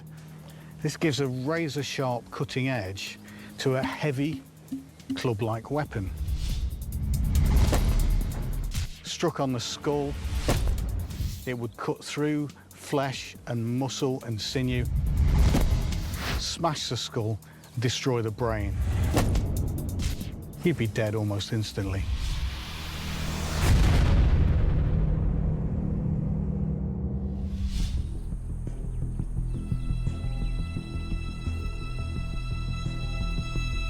But to deliver victims for sacrifice, Eagle warriors need weapons that don't just kill. The Aztecs are looking fundamentally for captives. They want to be able to subdue their enemies, and so you can use it as a flat subdual weapon. You can beat somebody literally into submission by using the weight on joints, shoulders, knees, vulnerable points to render a man senseless. You've then got your captive to sacrifice.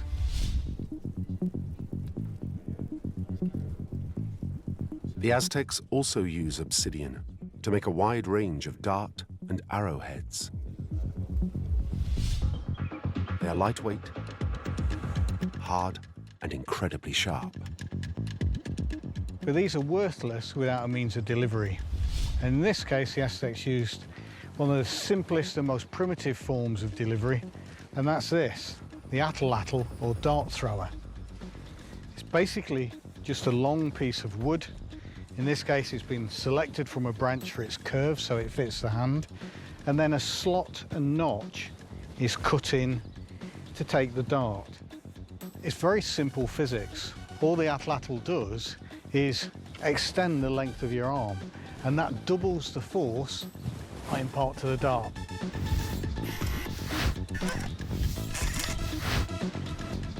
Armed with the atlatl, an Eagle warrior can down an enemy from up to 100 meters away.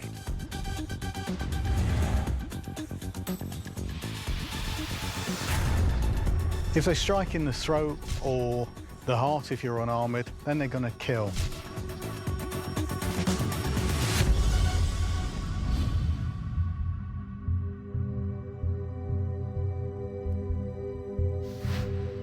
But the atlatl is not primarily designed to kill, but to disable.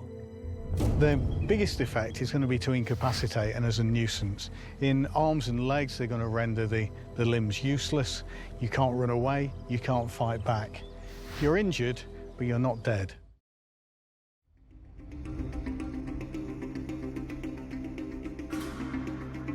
Eagle warriors have one more use for obsidian.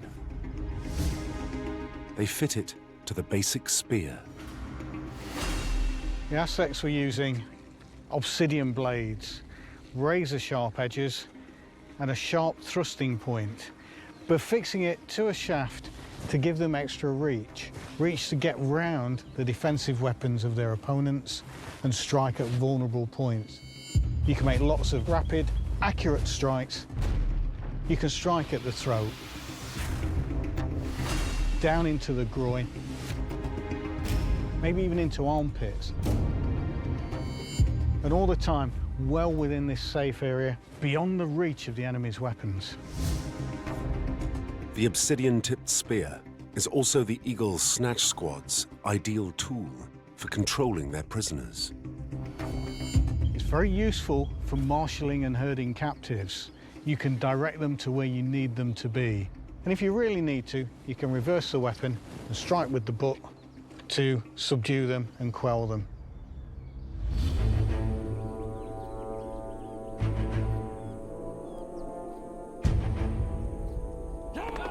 Armed with their extensive range of weaponry, the Eagle warriors have come to dominate Central America.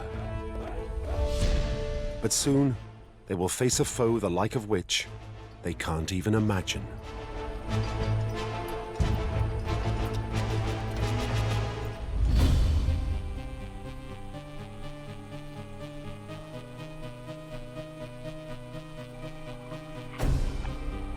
It all begins with a series of strange events in the Aztec capital, Tenochtitlan. Montezuma is now in the 17th year of his reign. He presides over an empire that has never been bigger and never been stronger. But this all-powerful ruler is a deeply worried man. The Aztecs were a culture that believed in omens, and there were 12 omens indicating that some kind of terrible catastrophe was going to happen. Streaks of fire are seen shooting across the night sky. It is reported water in the lake surrounding the city has suddenly bubbled and boiled over. For no apparent reason, temples have suddenly caught fire and burnt to the ground.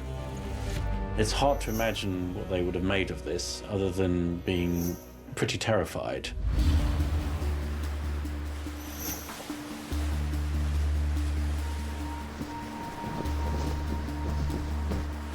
Then Montezuma receives disturbing reports from the very edge of his empire. A mysterious force of what are described as floating castles have been spotted approaching the east coast. Strange men come ashore. They have white complexions, wear bizarre outfits, and are armed with unknown and powerful weapons.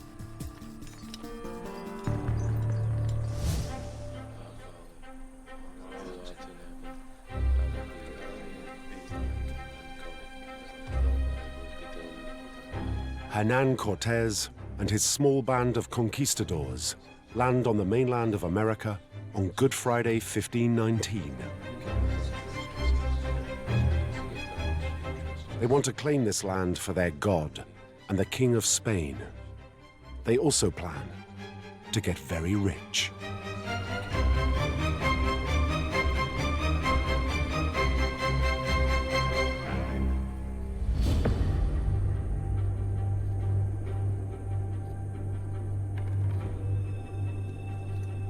But the Spanish are being tracked. Eagle warriors watch their every move and dispatch urgent reports back to the capital. So Montezuma is really anxious to find out who they are, to find out what they've got, what they want, and how he's going to deal with them.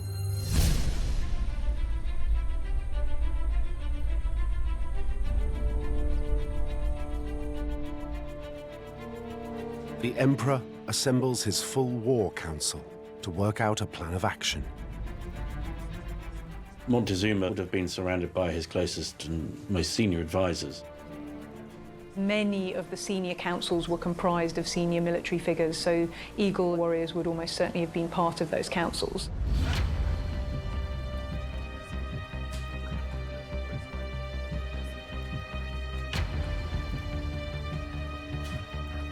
The War Council tries to make some sense of the astonishing drawings that have been made of the intruders. The Eagle warrior's attention is drawn to sketches of a strange and powerful unknown weapon. This kind of random killing thing, you can kill somebody a long way away and it makes a lot of noise and smoke, so there's sound, there's smoke, there's shock.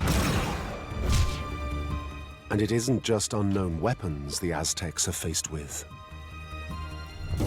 So we've got two animals they're not familiar with. They would have been completely flabbergasted by these giant creatures, these horses. These Spanish fighting dogs, these are terrible things. They had never seen horses.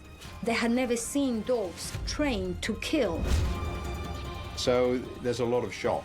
There's a lot of, technology, anxiety comes in here. What is all of this?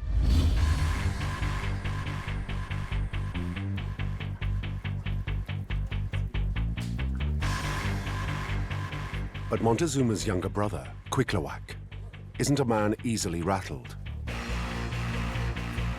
This senior military commander demands a swift, sharp campaign to annihilate the interlopers. He argues they may have strange new weapons, but they're small in number and no match for the Eagle warriors.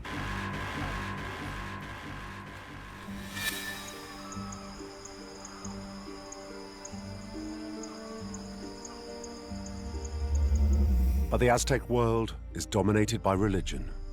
As the ultimate theological leader, Montezuma is determined to find a spiritual explanation for the arrival of this strange force. And it's the Spanish helmet his spies have acquired that catches his attention.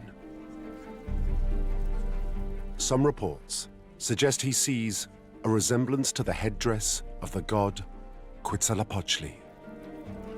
I think when Montezuma is processing this information, he's going to take a religious slant on this. You know, as far as he's concerned, this is a portent from heaven. Other accounts claim Montezuma sees connections with Quetzalcoatl, a white-faced god who vanished across the sea to the east.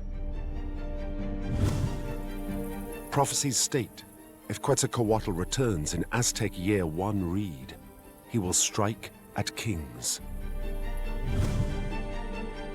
It is now Year 1 read, and it seems a white-faced leader has indeed appeared from the east. Is it the return of one of the gods? Is Cortez one of the ancient Mexican gods? What is going on here? Why are these strange people landing on my coast? Where is this going to end? Montezuma overrules Cuitlahuac and the warriors. He decides violence is the wrong strategy to keep this unknown force out of his capital.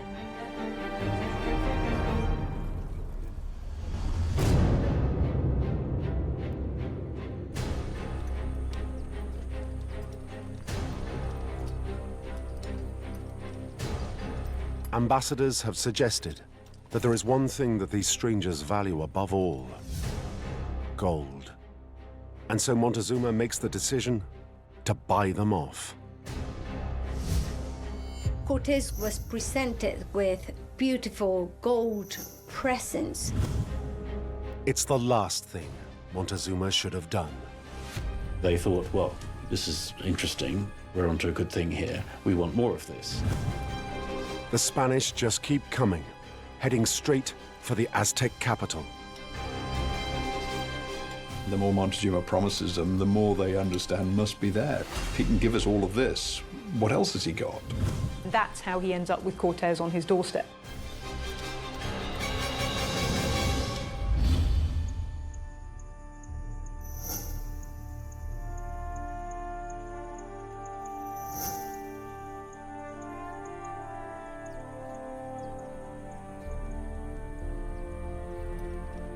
After a 7-month, arduous march, Cortés and his band of conquistadors get their first sight of the Aztec capital, Tenochtitlan.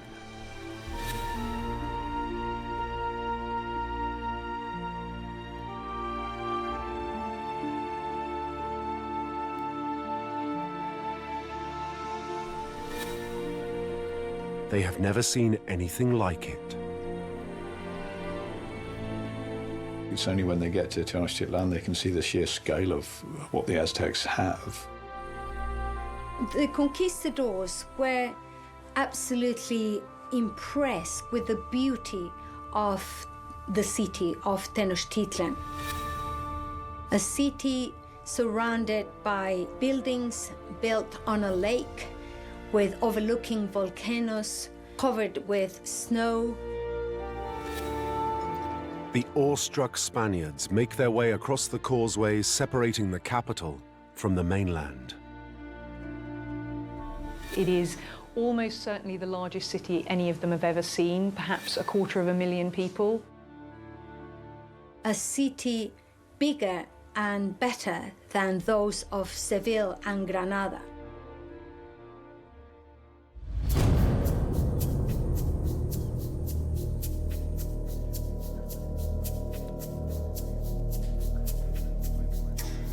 Finally, Cortés gets to meet the man whose powerful and wealthy empire he plans to seize. Spanish accounts state there was now an exchange of gifts with Montezuma. Historians disagree over whether Montezuma receives Cortés as a god or as a respected ambassador of a mighty foreign empire. However, there is no doubting that the emperor now rolls out the red carpet for the conquistadors. Moctezuma was giving the best he could offer to Cortés and to his soldiers. he offered the palace of Axayacatl. The Spaniards were very welcomed by the Mexican king.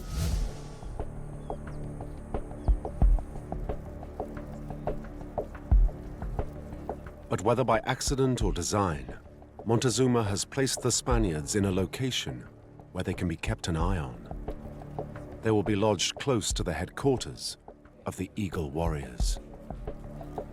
Where Cortés was staying, which was in a former ruler's palace, is very near to the Eagle precinct. In all likelihood, he would have been aware of the Eagle Warriors simply because they were some of the most prominent figures in society. The Eagle Warriors are now eye to eye with the Spanish and leave them in no doubt as to what their job is in the Aztec Empire. The Spaniards would have picked them out for soldiers, from their dress, from the way they carried themselves. This is their army. And this two rough street gangs eyeing each other up.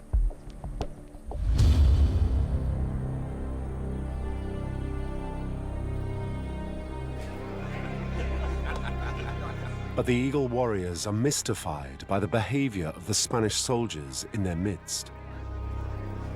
They appear more interested in grabbing gold than posing any real military threat. Furthermore, the Eagles have the conquistadors outnumbered and contained in their palace compound. What the Aztecs don't understand yet is just what sort of man they have let into their city. There's no doubt that Cortés was a very clever, strategic thinking soldier. He realized that they were in a very difficult situation, but he also realized that there were enormous riches and rewards to be had by staying put.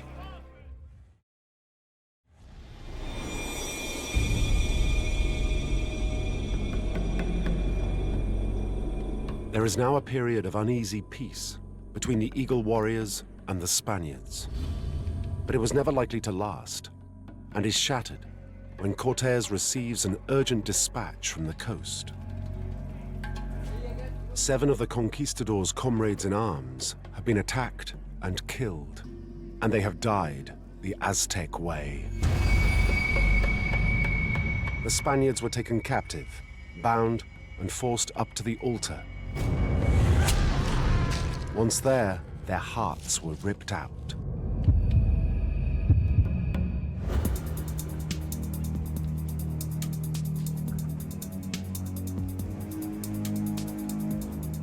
The conquistadors are appalled at the news.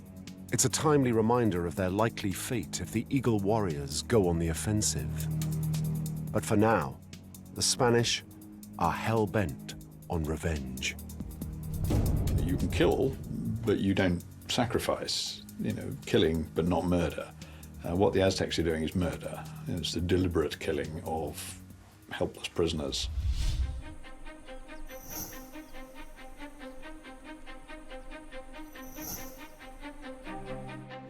But the canny Cortés channels his men's anger in a clever way.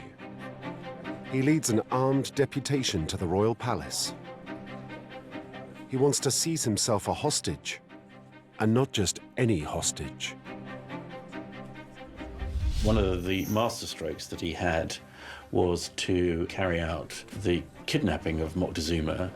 Cortés was very clever because he was saying, it's not me that wants to keep you here. I would let you go back today if I could, but it's all my captains that they're crying for your blood. I'm really looking after your best interests. It's unclear why Montezuma finally does give in to the threats of Cortés. But comply he does, and the mighty emperor allows himself to be marched off and placed under effective house arrest. In order to use Montezuma effectively as a puppet ruler, though, there has to be a degree of consent. And whether that's obtained through fear or through a need for cooperation is hard to tell.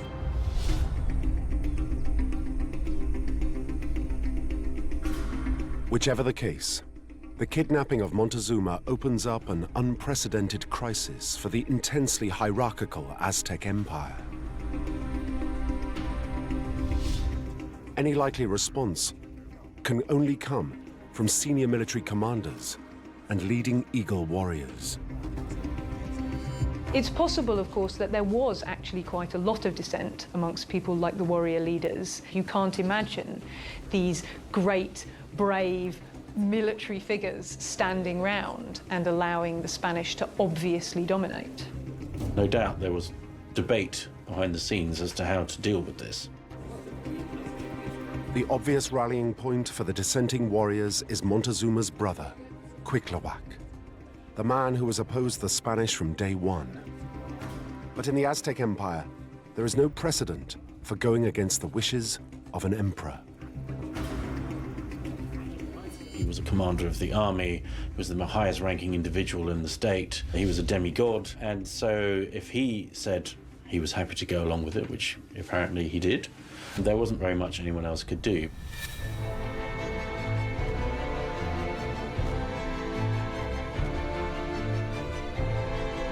To add insult to injury, Cortés now demands the keys to the Tutocali, the empire's vast treasure house. This is what the Spanish have crossed the seas and risked their necks for. Jewelry, precious stones, and gold.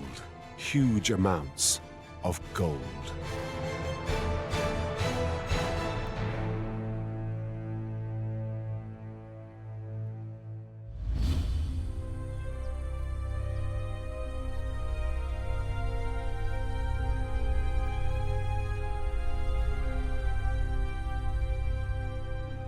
With Montezuma's consent, Cortés now controls the city and effectively nullifies the Eagle warriors. But then his delicate diplomatic balancing act, suddenly all comes crashing down.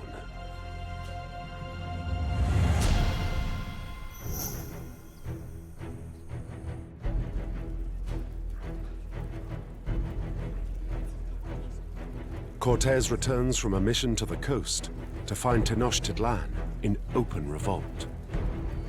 He comes back to the city and is very unhappy to find his troops besieged and starving in the palace where they'd been staying. Cortés had left the city in a state of uneasy peace, but now returns to bloody mayhem. Alvarado, who he'd left in charge, is a rather blunt instrument, to put it mildly, and he obviously has instigated an outright battle where Cortés hadn't wanted one. Alvarado has led a massacre of up to 1,000 high-ranking Aztecs, including senior Eagle warriors, at a religious festival in the main temple. In the middle of this festival, he decided to attack and massacre the participants, which caused huge consternation and disquiet in the city, as you can imagine.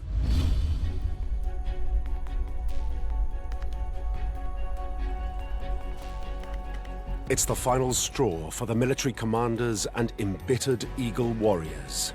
Finally, they decide this is the time to fight back.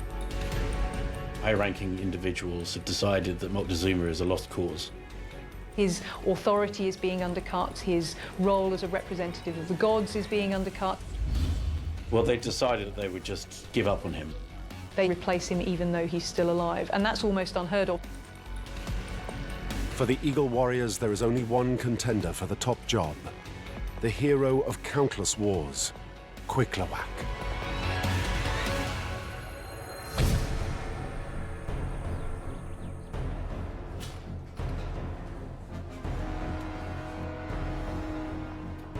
Cuitlahuac instantly presses his Eagle warriors into service. And they have the Spanish just where they want them, holed up and surrounded in their palace, located in the center of the city. The Spanish are trapped in the palace. They're running out of all the things they need. I don't think we can have any doubt that the Spanish are absolutely in fear of their lives. Part of that was the realization that they were up against a very slick fighting machine.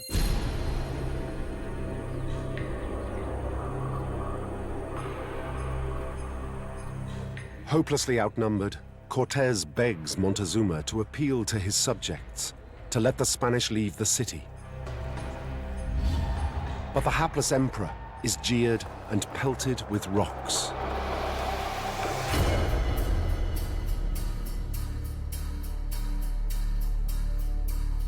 Montezuma is mortally wounded. Cortés now has a grim choice to make. He must either fight against the overwhelming odds or surrender with the inevitable consequences. They slept with their armor on, they slept with their horses saddled and bridled, ready to escape. They knew that they were in a very perilous situation.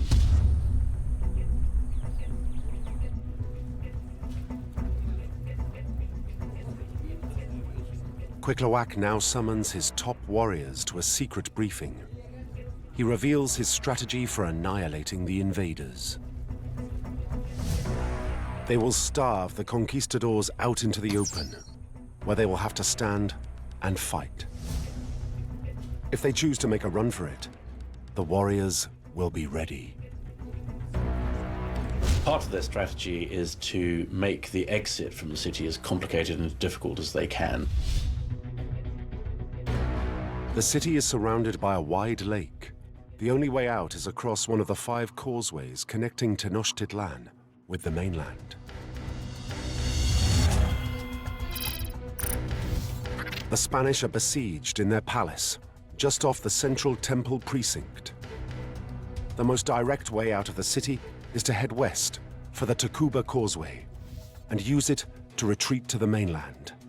But Cuitlahuac has a surefire way of cutting off the escape route and ensnaring them in the city. They remove a lot of the bridges that allowed people to cross over the causeways and the canals. They would have worked out that this was going to be a very dangerous place to get trapped in. And if the Spanish do manage to make it as far as the breached causeway, the Eagle warriors will be ready to go in for the kill. That's when they see it's their moment to pick off the retreating troops.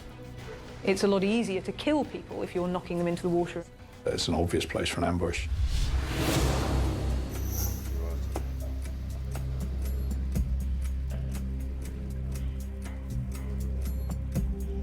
The situation is becoming increasingly desperate in the Spanish compound. Cortés mounts the walls to scout a potential escape route out of the city. But what he sees shocks him. Cortés can see already the bridges have been destroyed or rendered useless. Even worse, by now the conquistadors are almost out of water, food, and gunpowder. Their options are stark. Break out and face a quick end at the hands of the Eagle warriors, or stay put and slowly starve to death. They decide that they're just going to have to break out.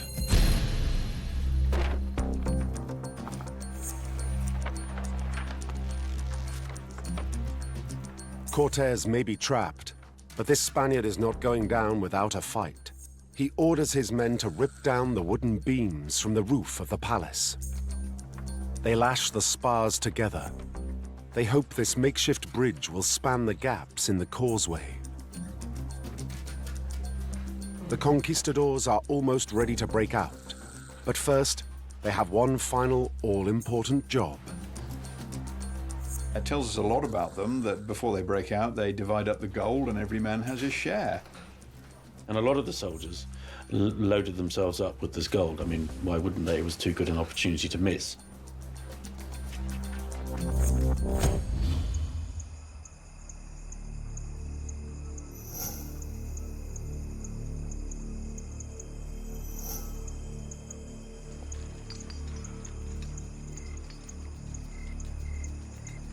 Midnight. The Spanish pull out.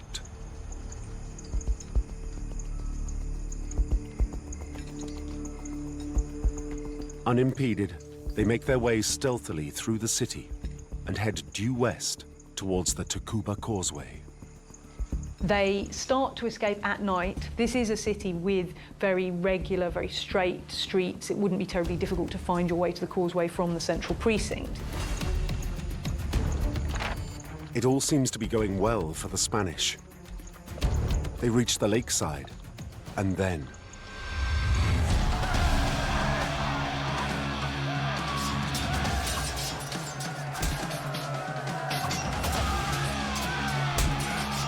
The Mexicans were ready to kill as many Spaniards as they could. The Eagle warriors soon put the portable bridge out of action. Now they have the Spanish trapped all along the causeway. They're, of course, at an incredible tactical disadvantage, being attacked from all sides while they're trying to escape across these narrow causeways. The Eagle warriors are seasoned, they are skillful, they have terrible weapons that inflict terrible damage. However good your armour is, it will only take you so far against incredible weight of numbers. Despite their sophisticated weaponry, the Spanish are now cut off by the Eagle warriors. The Spanish had to wade through and jump over these gaps, these canals, where the bridges had been taken away. And then it descends into chaos. People trampling over other people to try and cross the gaps in the causeways. The Spanish now pay a high price for their lust for gold. They're running for their lives and they're carrying a large weight of gold with them. So either they're unbelievably brave or unbelievably stupid. And a lot of them actually came to grief because the weight of the gold in their clothes just dragged them to the bottom of the water and they drowned.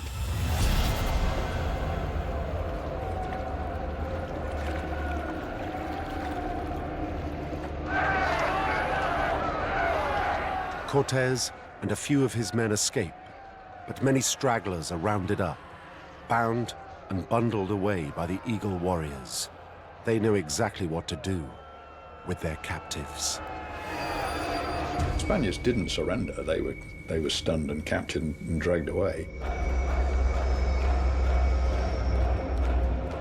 The proud Eagle warriors have suffered months of humiliation at the hands of the Spanish invaders. Now it is time for their revenge. The Spanish who have made it to the safety of the mainland can do nothing but look back at the city in horror. The sight of the sacrifices on the pyramids, the sound of their own companions being butchered up there.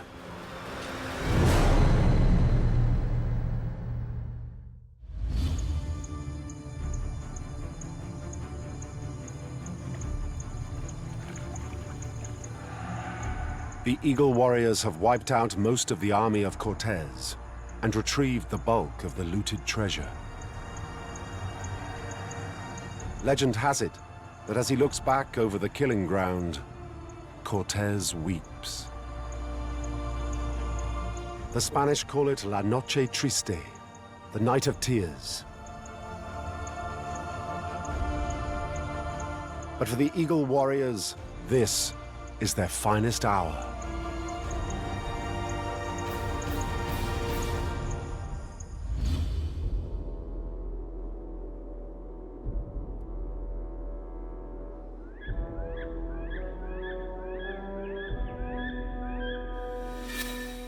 Within a year, Cortés raises a new army and once again marches on Tenochtitlan. After months of fierce street fighting, the Spanish finally take the shattered city. The Eagle warriors are not defeated by cold Spanish steel, but by virulent European diseases. Thousands of Eagle warriors and millions of Aztecs succumb to smallpox and are wiped out.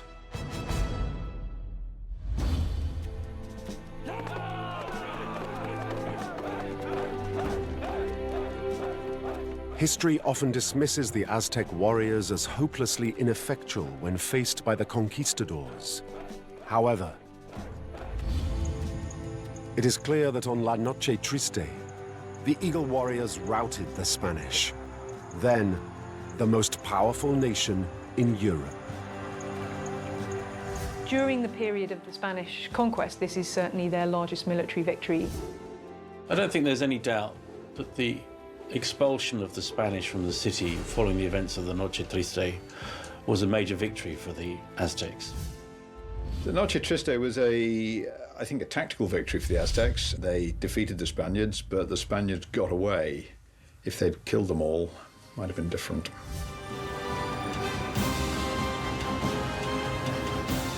Today, the Mexican capital stands on the ruins of one of the most fabulous cities ever constructed,